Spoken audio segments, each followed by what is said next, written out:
ਕਾਨ ਸਿੰਘ ਸਮਝਾਏ ਕੈ ਤਿਤ ਸਨ ਪਇਓ ਬਨਾਏ। ਤੁਮ ਨਿਕ ਸੋ ਤਰ ਸੰਗ ਕੋ ਜੰਗ ਨਾ ਬਿਟ ਹੋ ਜਾਏ। ਦੋਹਰਾ ਕਾਨ ਸਿੰਘ ਸਮਝਾਏ ਕੈ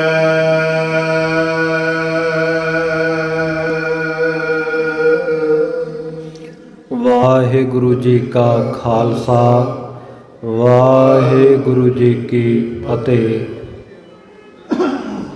ਸਤਿਗੁਰਾਂ ਦੀ ਸਾਜੀ ਨਵਾਜੀ, ਗੁਰੂ ਪਿਆਰੀ ਗੁਰੂ ਸਵਾਰੀ ਸਾਧ ਸੰਗਤ ਜੀ।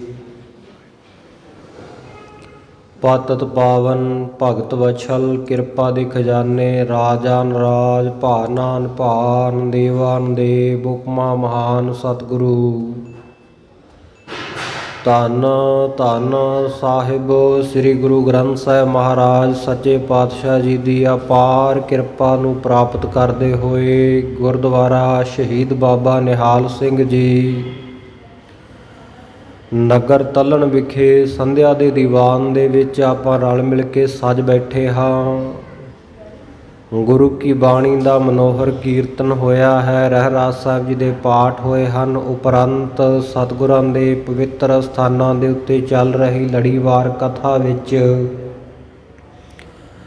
ਹਾਜ਼ਰੀਆਂ ਭਰਨ ਦਾ ਸੁਭਾਗਾ ਸਮਾਂ ਆਪਾਂ ਨੂੰ ਮਿਲ ਰਿਹਾ ਹੈ। ਚੂੜਾਮਣੀ ਕਵੀ ਭਾਈ ਸਾਹਿਬ ਭਾਈ ਸੰਤੋਖ ਸਿੰਘ ਜੀ ਰਚਿਤ ਸ੍ਰੀ ਗੁਰਪ੍ਰਤਾਪ ਸੂਰਜ ਗ੍ਰੰਥ ਦੀ ਕਥਾ ਆਪਾਂ ਬੜੇ ਲੰਮੇ ਸਮੇਂ ਤੋਂ ਤਕਰੀਬਨ ਨਿੱਤਾ ਪ੍ਰਤੀ ਸਰਵਣ ਕਰਦੇ ਆ ਰਹੇ ਹਾਂ। ਸਤਿਗੁਰੂ ਜੀ ਨੇ ਮਿਹਰ ਕੀਤੀ ਹੈ। ਕਥਾ ਚਲਦਿਆਂ ਸਮਾਪਤੀ ਦੇ ਪ੍ਰਸੰਗਾਂ ਤੇ ਪਹੁੰਚੀ ਹੈ। ਕਲਗੀਧਰ ਦਸ਼ਮੇਸ਼ ਪਿਤਾ ਜੀ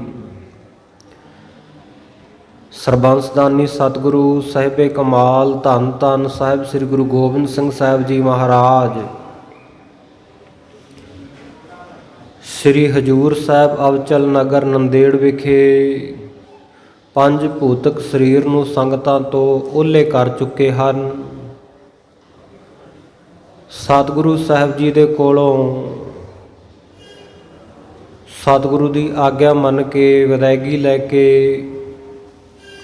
ਉੱਥੋਂ ਚੱਲੇ ਹੋਏ 13 ਸਿੰਘ ਪੰਜਾਬ ਦੀ ਧਰਤੀ ਵੱਲ ਚੱਲੇ ਹਨ। ਪਰ ਰਸਤੇ ਵਿੱਚ ਦਿੱਲੀ ਸ਼ਹਿਰ ਵਿਖੇ ਪਹੁੰਚ ਗਏ, ਜਿੱਥੇ ਸਤਿਗੁਰੂ ਸਾਹਿਬ ਜੀ ਦੇ ਸਤਿਕਾਰਯੋਗ ਮਹਿਲ, ਸਤਿਗੁਰੂ ਦੀਆਂ ਧਰਮ ਪਤਨੀਆਂ,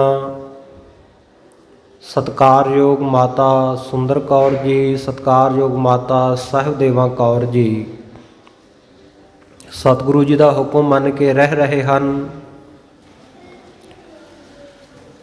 ਦਿੱਲੀ ਵਿਖੇ ਹਜੂਰ ਸਾਹਿਬ ਤੋਂ ਪਹੁੰਚੇ ਹੋਏ ਸਿੱਖਾਂ ਨੇ ਜਿਸ ਵੇਲੇ ਜਾ ਕੇ ਮਾਤਾਵਾਂ ਨੂੰ ਮੱਥਾ ਟੇਕਿਆ, ਸਤਿਕਾਰ ਦਿੱਤਾ, ਨਮਸਕਾਰ ਕੀਤੀ,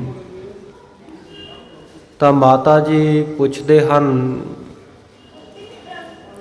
ਕਿ ਐ ਖਾਲਸਾ ਪੁੱਤਰੋ, ਤੁਸੀਂ ਜਗਤ ਗੁਰੂ ਸਾਹਿਬ ਸ੍ਰੀ ਗੁਰੂ ਗੋਬਿੰਦ ਸਿੰਘ ਸਾਹਿਬ ਮਹਾਰਾਜ ਪੰਥ ਦੇ ਵਾਲੀ ਦੇ ਸਾਥੀ ਲੱਗਦੇ ਹੋ। ਸਿੰਘਾਂ ਨੇ ਕਿਹਾ ਜੀ ਹਾਂ। ਕੀ ਤੁਸੀਂ ਹਜੂਰ ਸਾਹਿਬ ਤੋਂ ਆਏ ਹੋ? ਸਿੰਘਾਂ ਨੇ ਜਵਾਬ ਦੇ ਵਿੱਚ ਹਾਂ ਦੇ ਵਿੱਚ ਉੱਤਰ ਦਿੱਤਾ। ਕੀ ਕਲਗੀਧਰ ਸੱਚੇ ਪਾਤਸ਼ਾਹ ਜੀ ਵੀ ਤੁਹਾਡੇ ਨਾਲ ਹਜੂਰ ਸਾਹਿਬ ਤੋਂ ਚੱਲ ਕੇ ਇੱਥੇ ਦਿੱਲੀ ਵਿਖੇ ਪਹੁੰਚ ਚੁੱਕੇ ਹਨ, ਜਾਂ ਕਿਹੜੀ ਜਗ੍ਹਾ ਹਨ ਉਹ ਇਸ ਵੇਲੇ, ਜਾਂ ਹਜੂਰ ਸਾਹਿਬ ਹੀ ਰਹਿ ਗਏ ਹਨ? ਕਿਰਪਾ ਕਰਕੇ ਦੱਸੋ।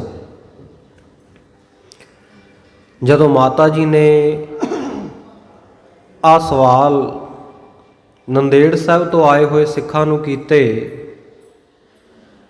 ਤਾਂ ਸਿੱਖਾਂ ਦੇ ਨੇਤਰਾਂ ਦੇ ਵਿੱਚੋਂ ਨੀਰ ਵਹਿ ਤੁਰਿਆ। ਕੀ ਦੱਸਣ ਮਾਤਾ ਜੀ ਨੂੰ ਕਿ ਸਤਿਗੁਰੂ ਸਾਹਿਬ ਜੀ ਤਾਂ ਸਾਨੂੰ ਵਿਛੋੜਾ ਦੇ ਕੇ ਵਿੱਚ ਪ੍ਰਦੇਸਾਂ ਦੇ ਉੱਤੇ ਆਪ ਦੇਹੀ ਨੂੰ ਅਲੋਪ ਕਰ ਚੁੱਕੇ ਹਨ, ਸੱਚਖੰਡ ਪਿਆਨਾ ਕਰ ਚੁੱਕੇ ਹਨ। ਜਿਸ ਵੇਲੇ ਸਤਿਗੁਰੂ ਸਾਹਿਬ ਜੀ ਦੇ ਅਕਾਲ ਚਲਾਣੇ ਦੀ, ਜੋਤੀ ਜੋਤ ਸਮਾਉਣ ਦੀ, ਸੱਚਖੰਡ ਪਿਆਨੇ ਦੀ ਖਬਰ ਮਾਤਾਵਾਂ ਦੇ ਕੰਨੀ ਪਈ, ਵਿਛੋੜੇ ਦੇ ਵਿੱਚ ਬੇਬਲ ਤਾਂ ਪਹਿਲਾਂ ਹੀ ਸਨ, ਪਰ ਇਹ ਜਾਣ ਕੇ ਕਿ ਉਸੇ ਸਰੂਪ ਦੇ ਹੁਣ ਜਿਉਂਦੇ ਜੀ ਕਦੇ ਦਰਸ਼ਨ ਨਹੀਂ ਹੋ ਸਕਣਗੇ, ਮਾਤਾਵਾਂ ਨੇ ਬਿਰਹਾ ਕਰਨਾ ਸ਼ੁਰੂ ਕਰ ਦਿੱਤਾ, ਵੈਰਾਗ ਕਰਨਾ ਸ਼ੁਰੂ ਕਰ ਦਿੱਤਾ।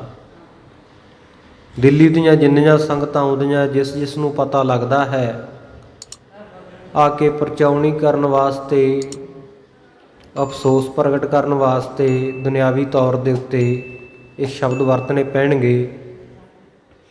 ਸਤਿਕਾਰਯੋਗ ਮਾਤਾਵਾਂ ਜੀ ਕੋਲ ਆ ਕੇ ਬਹਿੰਦੇ ਨੇ, ਲੇਕਿਨ ਗੁਰਬਾਣੀ ਦਾ ਫਰਮਾਨ ਹੈ, ਕਬੀਰ ਸੰਤ ਮੂਏ ਕਿਆ ਰੋਈਐ, ਜੋ ਆਪਣੇ ਗ੍ਰਹਿ ਜਾਏ, ਰੋਵੋ ਸਾਕਤ ਬਾਪੁਰੇ, ਜੋ ਹਾਟੈ ਹਾਟ ਵਿਕਾਏ। ਰੱਬ ਦੇ ਪਿਆਰਿਆਂ ਦੇ ਦੁਨੀਆ ਤੇ ਚਲੇ ਜਾਣ ਤੋਂ ਬਾਅਦ ਰੋਣਾ ਕਰਲਾਉਣਾ ਨਹੀਂ, ਕਿਉਂਕਿ ਦੁਨੀਆ ਦੇ ਲੋਕ ਤਾਂ ਕਰਮਾਂ ਦੇ ਬੰਨੇ ਹੋਏ ਆਉਂਦੇ ਆ, ਕਰਮ ਭੋਗਣ ਵਾਸਤੇ ਸੰਸਾਰ ਦੇ ਉੱਤੇ ਆਉਂਦੇ ਆ, ਪਰ ਰੱਬ ਦੇ ਪਿਆਰੇ ਉਹ ਆਪਣੀ ਮਰਜ਼ੀ ਦੇ ਨਾਲ ਇਸ ਸੰਸਾਰ ਦੇ ਵਿੱਚ ਆਉਂਦੇ ਆ। ਤੇ ਸਤਿਗੁਰੂ ਸਾਹਿਬਾਨ ਜੀ ਉਹ ਤਾਂ ਹੈ ਹੀ ਖੁਦ ਖੁਦਾ ਦਾ ਰੂਪ। ਉਹ ਜਿਵੇਂ ਕਰਤੇ ਪੁਰਖ ਵਾਹਿਗੁਰੂ ਨੂੰ ਭਾਇਆ, ਉਵੇਂ ਉਹਨਾਂ ਨੇ ਆ ਕੇ 10 ਜਾਮਿਆਂ ਵਿੱਚ ਜੋਤ ਵਰਤਾਈ, ਅਨੇਕਾਂ ਕੌਤਕ ਕਰਕੇ ਫਿਰ ਇਹ ਸੰਸਾਰ ਤੋਂ ਓਹਲਾ ਕਰ ਗਏ। ਬਹੁਤ ਸਾਰੇ ਸਿੱਖ ਦਿੱਲੀ ਦੇ ਸਤਿਕਾਰਯੋਗ ਮਾਤਾਵਾਂ ਕੋਲੇ ਆਏ, ਸਤਿਗੁਰੂ ਸਾਹਿਬ ਜੀ ਦੇ ਜਾਣ ਦੇ ਵਿਛੋੜੇ ਦੀਆਂ ਗੱਲਾਂ ਬਾਤਾਂ ਕੀਤੀਆਂ, ਨਿੱਤਾ ਪ੍ਰਤੀ ਸਤਿਗੁਰੂ ਜੀ ਦੇ ਗੁਣਾਂ ਨੂੰ ਉਚਾਰਦੇ, ਸਤਿਗੁਰੂ ਜੀ ਦੀ ਮਹਿਮਾ ਨੂੰ ਆਪਸ ਦੇ ਵਿੱਚ ਗੁਰੂ ਕੇ ਸਿੱਖ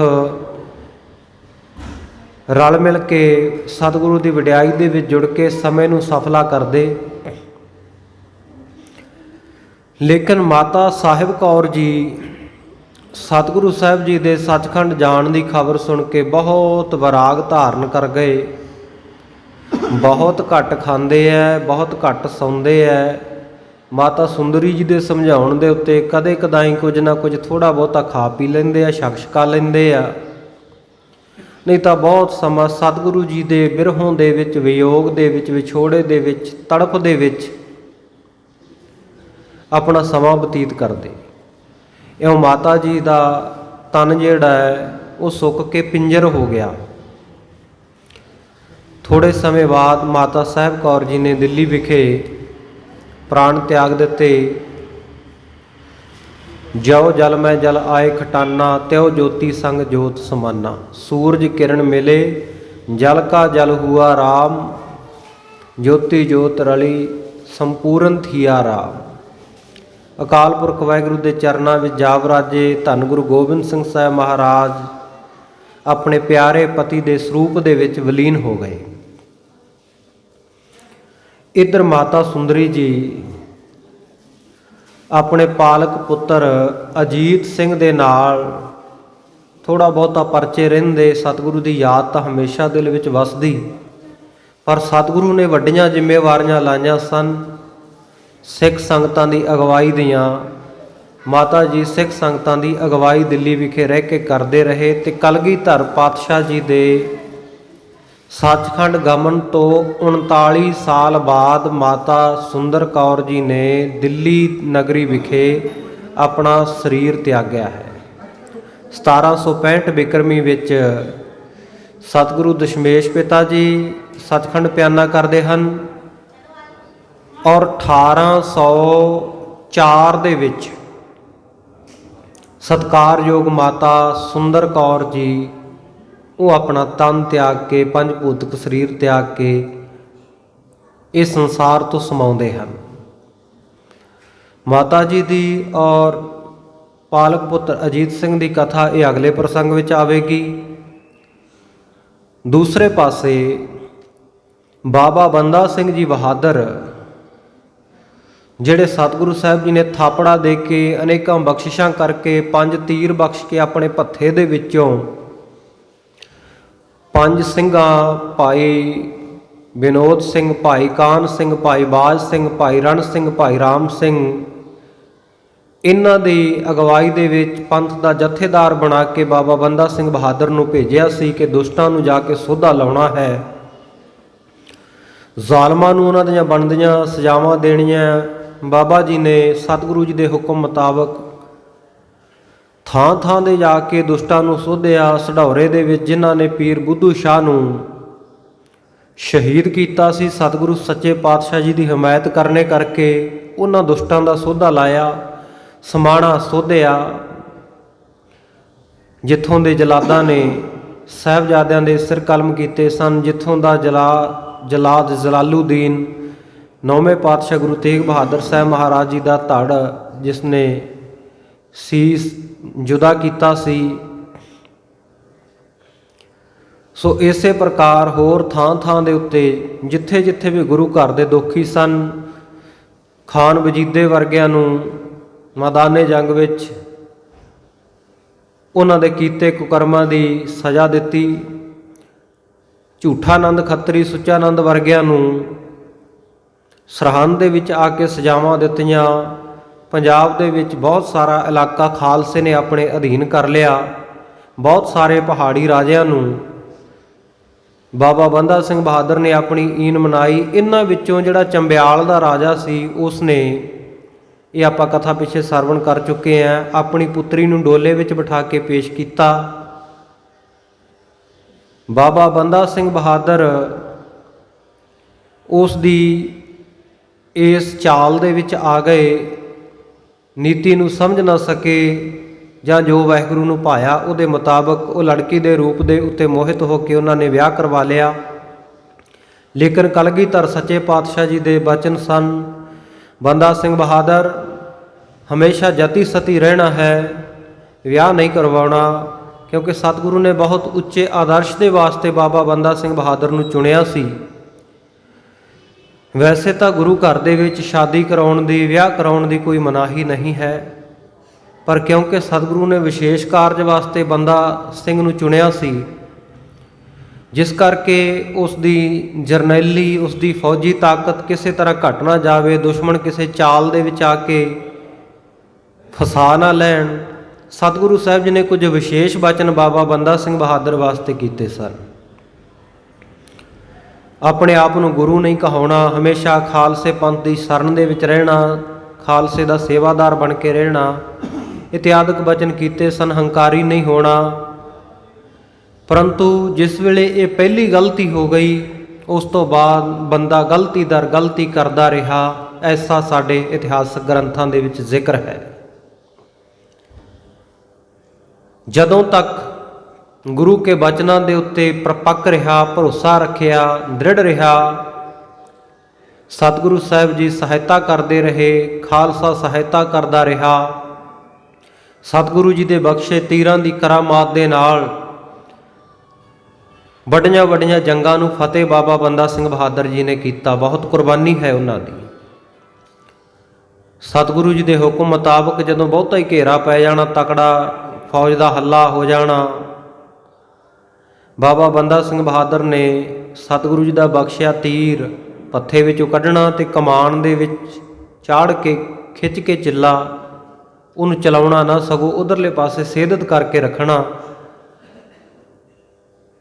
ਜਿਉਂ ਹੀ ਗੁਰੂ ਚਰਨਾਂ ਵਿੱਚ ਜੁੜ ਕੇ ਅਰਦਾਸ ਕਰਨੀ, ਪੰਜਾਂ ਪਿਆਰਿਆਂ ਤੋਂ ਅਰਦਾਸ ਕਰਵਾਉਣੀ। ਸ਼ਹੀਦੀ ਫੌਜਾਂ, ਅਜ਼ਗੈਬੀ ਫੌਜਾਂ, ਦੇਵ ਰੂਹਾਂ ਨੇ ਇੱਕਦਮ ਆਕਾਸ਼ ਦੇ ਵਿੱਚੋਂ ਉਤਰਨਾ, ਬਾਬਾ ਬੰਦਾ ਸਿੰਘ ਦੀ ਸਹਾਇਤਾ ਕਰਦਿਆਂ ਸਾਹਮਣੇ ਲੱਖਾਂ ਫੌਜਾਂ ਨੂੰ ਮਾਤ ਪਾ ਦੇਣੀ, ਮਿੰਟੋ ਮਿੰਟੀ ਮੈਦਾਨ ਫਤਿਹ ਹੋ ਜਾਣਾ। ਪਰੰਤੂ ਜਦੋਂ ਬੰਦਾ ਇਹਨਾਂ ਬਚਨਾਂ ਦੇ ਉੱਤੇ ਪੂਰਨ ਨਾ ਰਿਹਾ, ਸਤਿਗੁਰੂ ਜੀ ਨੇ ਕਲਾ ਵਰਤਾਈ, ਇਹਨਾਂ ਤੀਰਾਂ ਦੀ ਜਿਹੜੀ ਅਜ਼ਗੈਬੀ ਸ਼ਕਤੀ ਸੀ ਉਹ ਵਾਪਸ ਲੈ ਲਈ। ਬੰਦਾ ਸਿੰਘ ਬਹਾਦਰ ਖਾਲਮ ਖਾਲੀ ਹੋ ਗਿਆ, ਸਤਿਗੁਰੂ ਦੇ ਬਚਨਾਂ ਤੋਂ ਬੇਮੁਖ ਹੋਇਆ। ਜੇ ਕੋ ਗੁਰ ਤੇ ਬੇਮੁਖ ਹੋਵੈ, ਬਿਨ ਸਤਿਗੁਰ ਮੁਕਤ ਨਾ ਪਾਵੈ, ਪਾਵੈ ਮੁਕਤ ਨਾ ਹੋਰ ਥੈ ਕੋਈ, ਪੁੱਛੋ ਵਿਵੇਕੀਆ ਜਾਏ, ਅਨੇਕ ਜੂਨੀ ਭਰਮ ਆਵੈ ਬਿਨ ਸਤਿਗੁਰ ਮੁਕਤ ਨਾ ਪਾਏ। ਗੁਰੂ ਕੇ ਬਾਣੀ ਦੇ ਬਚਨ ਹਨ। ਜਦੋਂ ਗੁਰੂ ਕੇ ਬਚਨਾਂ ਨੂੰ ਸਤ ਕਰਕੇ ਮੰਨੇਗਾ ਸਿੱਖ, ਉਸ ਵੇਲੇ ਸਤਿਗੁਰੂ ਦੀ ਕਲਾ ਵਰਤੇਗੀ। ਪਰੰਤੂ ਜਿਸ ਵੇਲੇ ਗੁਰੂ ਕੇ ਬਚਨਾਂ ਤੋਂ ਬੇਮੁਖ, ਤੇ ਫਿਰ ਹਾਲ ਬੁਰੇ ਹੁੰਦੇ ਹੈ। ਚਾਹੇ ਗੁਰੂ ਕੇ ਬਚਨਾਂ ਤੋਂ, ਚਾਹੇ ਗੁਰੂ ਕੀ ਸੰਗਤ ਤੋਂ ਕੋਈ ਬੇਮੁਖ ਹੋਵੇ, ਗੁਰੂ ਕੇ ਖਾਲਸੇ ਤੋਂ। ਬਾਬਾ ਵਿਨੋਦ ਸਿੰਘ ਵਰਗਿਆਂ ਨੇ, ਜਿਹੜੇ ਸਤਿਗੁਰੂ ਅਮਰਦਾਸ ਸਾਹਿਬ ਮਹਾਰਾਜ ਦੀ ਕੁਲ ਵਿੱਚੋਂ ਸਨ, ਕਈ ਵਾਰ ਸਮਝਾਇਆ ਵੀ, ਪਰ ਅੱਗੋਂ ਬੰਦਾ ਰੋਸ ਕਰਿਆ ਕਰੇ ਵੀ ਮੈਂ ਪੰਥ ਦਾ ਜਥੇਦਾਰ, ਤੁਸੀਂ ਮੇਰੇ ਕਹਿਣੇ ਵਿੱਚ ਚੱਲੋ। ਗੁਰੂ ਮਹਾਰਾਜ ਨੇ ਮੇਰੀ ਵਿਸ਼ੇਸ਼ ਡਿਊਟੀ ਲਾਈ ਆ। ਕਈ ਵਾਰ ਆਪਸ ਵਿੱਚ ਲੜਾਈ ਝਗੜਾ ਵੀ ਹੋਇਆ। ਆਖਰਕਾਰ ਗੁਰਦਾਸਪੁਰ ਦੇ ਨੇੜੇ ਲੋਹਗੜ੍ਹ ਦੇ ਕਿਲੇ ਦੇ ਵਿੱਚ ਘੇਰਾ ਪੈ ਗਿਆ। ਕਈ ਮਹੀਨੇ ਘੇਰਾ ਪਿਆ ਰਿਹਾ। ਇਸ ਘੇਰੇ ਦੇ ਕਰਕੇ ਬਾਹਰੋਂ ਕੋਈ ਅਨਾਜ ਅੰਦਰ ਨਹੀਂ ਆ ਸਕਦਾ। ਅੰਦਰਲਾ ਅਨਾਜ, ਭੋਜਨ ਪ੍ਰਸ਼ਾਦਾ ਸਿੰਘਾਂ ਨੇ ਛਕਾ ਲਿਆ ਸਭ ਕੁਝ। ਭੁੱਖ ਵਿਆਪਕ ਹੋ ਗਈ। ਜਿਵੇਂ ਅਨੰਦਪੁਰ ਸਾਹਿਬ ਦੇ ਕਿਲੇ ਵਿੱਚ ਸੀ, ਉਸੇ ਤਰ੍ਹਾਂ ਦੇ ਹਾਲਾਤ ਬਣ ਗਏ। ਜਦੋਂ ਐਸੇ ਹਾਲਾਤ ਹੋਏ ਵਰਤੇ ਤਾਂ ਸਾਧ ਸੰਗਤ ਜੀ, ਬਾਬਾ ਵਿਨੋਦ ਸਿੰਘ ਜੀ ਹੋਰੀ ਇਹ ਬਾਬਾ ਬੰਦਾ ਸਿੰਘ ਨੂੰ ਥੋੜ੍ਹੇ ਜਿਹੇ ਗੁੱਸੇ ਹੋਏ ਕਿ ਬੰਦਾ ਸਿੰਘ, ਸਾਰਾ ਇਹ ਤੇਰੀਆਂ ਗਲਤੀਆਂ ਦਾ ਨਤੀਜਾ, ਗਲਤੀ ਤੇਰੇ ਇਕੱਲੇ ਦੀ ਹੈ, ਭੁਗਤ ਅਸੀਂ ਸਾਰੇ ਰਹੇ ਹਾਂ। ਜੇ ਤੂੰ ਗੁਰੂ ਕੇ ਬਚਨਾਂ 'ਤੇ ਅਟਲ ਰਹਿੰਦਾ, ਕਾਹਨੂੰ ਆਹ ਦਿਨ ਦੇਖਣੇ ਪੈਂਦੇ। ਗੁਰੂ ਮਹਾਰਾਜ ਨੇ ਕਿੰਨਾ ਸਾਨੂੰ ਰਾਜ ਭਾਗ ਬਖਸ਼ ਦਿੱਤਾ ਸੀ, ਕਿੰਨੀਆਂ ਵਡਿਆਈਆਂ ਬਖਸ਼ੀਆਂ ਸੀ। ਅੱਗੋਂ ਬੰਦਾ ਸਿੰਘ ਬਹਾਦਰ ਵੀ ਗੁੱਸੇ ਹੋ ਗਿਆ। ਉਹ ਕਹਿੰਦਾ ਵੀ ਬਾਬਾ ਵਿਨੋਦ ਸਿੰਘ ਜੀ, ਜੇ ਤੁਸੀਂ ਮੈਨੂੰ ਛੱਡ ਕੇ ਜਾਣਾ ਚਾਹੁੰਦੇ ਹੋ, ਬੇਸ਼ੱਕ ਚਲੇ ਜਾਓ, ਪਰ ਮੇਰੇ ਨਾਲ ਵੱਧ ਘੱਟ ਗੱਲ ਕਰਨ ਦੀ ਲੋੜ ਨਹੀਂ। ਜੋ ਚੰਗਾ ਕੀਤਾ, ਜੋ ਮਾੜਾ ਕੀਤਾ, ਮੈਂ ਆਪਣੇ ਵਾਸਤੇ ਕੀਤਾ, ਉਹ ਮੈਂ ਆਪਣਾ ਕੀਤਾ ਆਪ ਭੋਗਾਂਗਾ। ਹੁਣ ਬੰਦਾ ਸਿੰਘ ਬਹਾਦਰ ਦੇ ਨਾਲ ਵਾਲੇ ਬੰਦਈ ਖਾਲਸੇ ਇਹ ਵੱਖਰੇ ਹੋ ਗਏ। ਬਾਬਾ ਵਿਨੋਦ ਸਿੰਘ ਜੀ ਦਾ ਦਲ ਜਿਹੜਾ ਉਹ ਵੱਖਰਾ ਹੋ ਗਿਆ। ਔਰ ਐਸਾ ਵੀ ਜ਼ਿਕਰ ਇਤਿਹਾਸ ਦੇ ਵਿੱਚ ਕਿਤੇ ਕਿਤੇ ਆਇਆ ਹੈ ਕਿ ਬੰਦਾ ਸਿੰਘ ਬਹਾਦਰ ਨੇ ਆਪਣਾ ਵੱਖਰਾ ਮਤ ਚਲਾ ਲਿਆ। ਹਾਲਾਂਕਿ ਗੁਰਮਤ ਅਨੁਸਾਰ ਇਹ ਸਹੀ ਨਹੀਂ ਜਾਪਦਾ। ਜੋ ਬਾਬਾ ਬੰਦਾ ਸਿੰਘ ਬਹਾਦਰ ਇੰਨੀ ਵੱਡੀ ਕੁਰਬਾਨੀ ਕਰ ਸਕਦਾ, ਗੁਰੂ ਮਹਾਰਾਜ ਦੇ ਬਚਨਾਂ ਉੱਤੇ ਭਰੋਸਾ ਰੱਖ ਸਕਦਾ, ਉਹ ਐਸਾ ਕਦਾਚਿਤ ਕਰ ਨਹੀਂ ਸਕਦਾ। ਪਰ ਫਿਰ ਵੀ ਚਲੋ ਵਾਹਿਗੁਰੂ ਦਾ ਭਾਣਾ, ਜਿਵੇਂ ਉਹਦਾ ਹੁਕਮ ਹੈ, ਹੋ ਸਕਦਾ ਇਸ ਤਰ੍ਹਾਂ ਵੀ ਵਰਤਿਆ ਹੋਵੇ। ਆਪਾਂ ਗੁਰੂ ਇਤਿਹਾਸ ਦੀ ਕਥਾ ਸੁਣਦਿਆਂ ਕਿਸੇ ਸ਼ੰਕੇ ਵਿੱਚ ਨਹੀਂ ਪੈਣਾ, ਬਲਕਿ ਸ਼ਰਧਾ ਭਾਵਨਾ ਦੇ ਨਾਲ ਗੁਰੂ ਕੀ ਕਥਾ ਦਾ ਆਨੰਦ ਮਾਣਨਾ ਹੈ। ਕਹਿੰਦੇ ਨੇ ਕਿ ਬੰਦਾ ਸਿੰਘ ਬਹਾਦਰ ਦੇ ਜਿਹੜੇ ਸਿੱਖ ਬਣਦੇ ਸਨ, ਉਹਨਾਂ ਨੂੰ ਚਰਨ ਪਾਹੁਲ ਵੀ ਦੇ ਦਿੰਦਾ ਸੀ, ਅੰਮ੍ਰਿਤ ਵੀ ਛਕਾ ਦਿੰਦਾ ਸੀ। ਤੇ ਇਹਨਾਂ ਨੇ ਗੁਰਫਤਿਹ ਵੀ ਬਦਲ ਦਿੱਤੀ, ਜਿਹੜੇ ਅਨੁਯਾਈ ਚੇਲੇ ਸਨ। ਵਾਹਿਗੁਰੂ ਜੀ ਕਾ ਖਾਲਸਾ, ਵਾਹਿਗੁਰੂ ਜੀ ਕੀ ਫਤਿਹ ਦੀ ਜਗ੍ਹਾ ਦੇ ਉੱਤੇ ਦਰਸ਼ਨ ਜੀ ਕਾ ਖਾਲਸਾ, ਦਰਸ਼ਨ ਜੀ ਕੀ ਫਤਿਹ ਬੁਲਾਉਣੀ ਆਰੰਭ ਦਿੱਤੀ।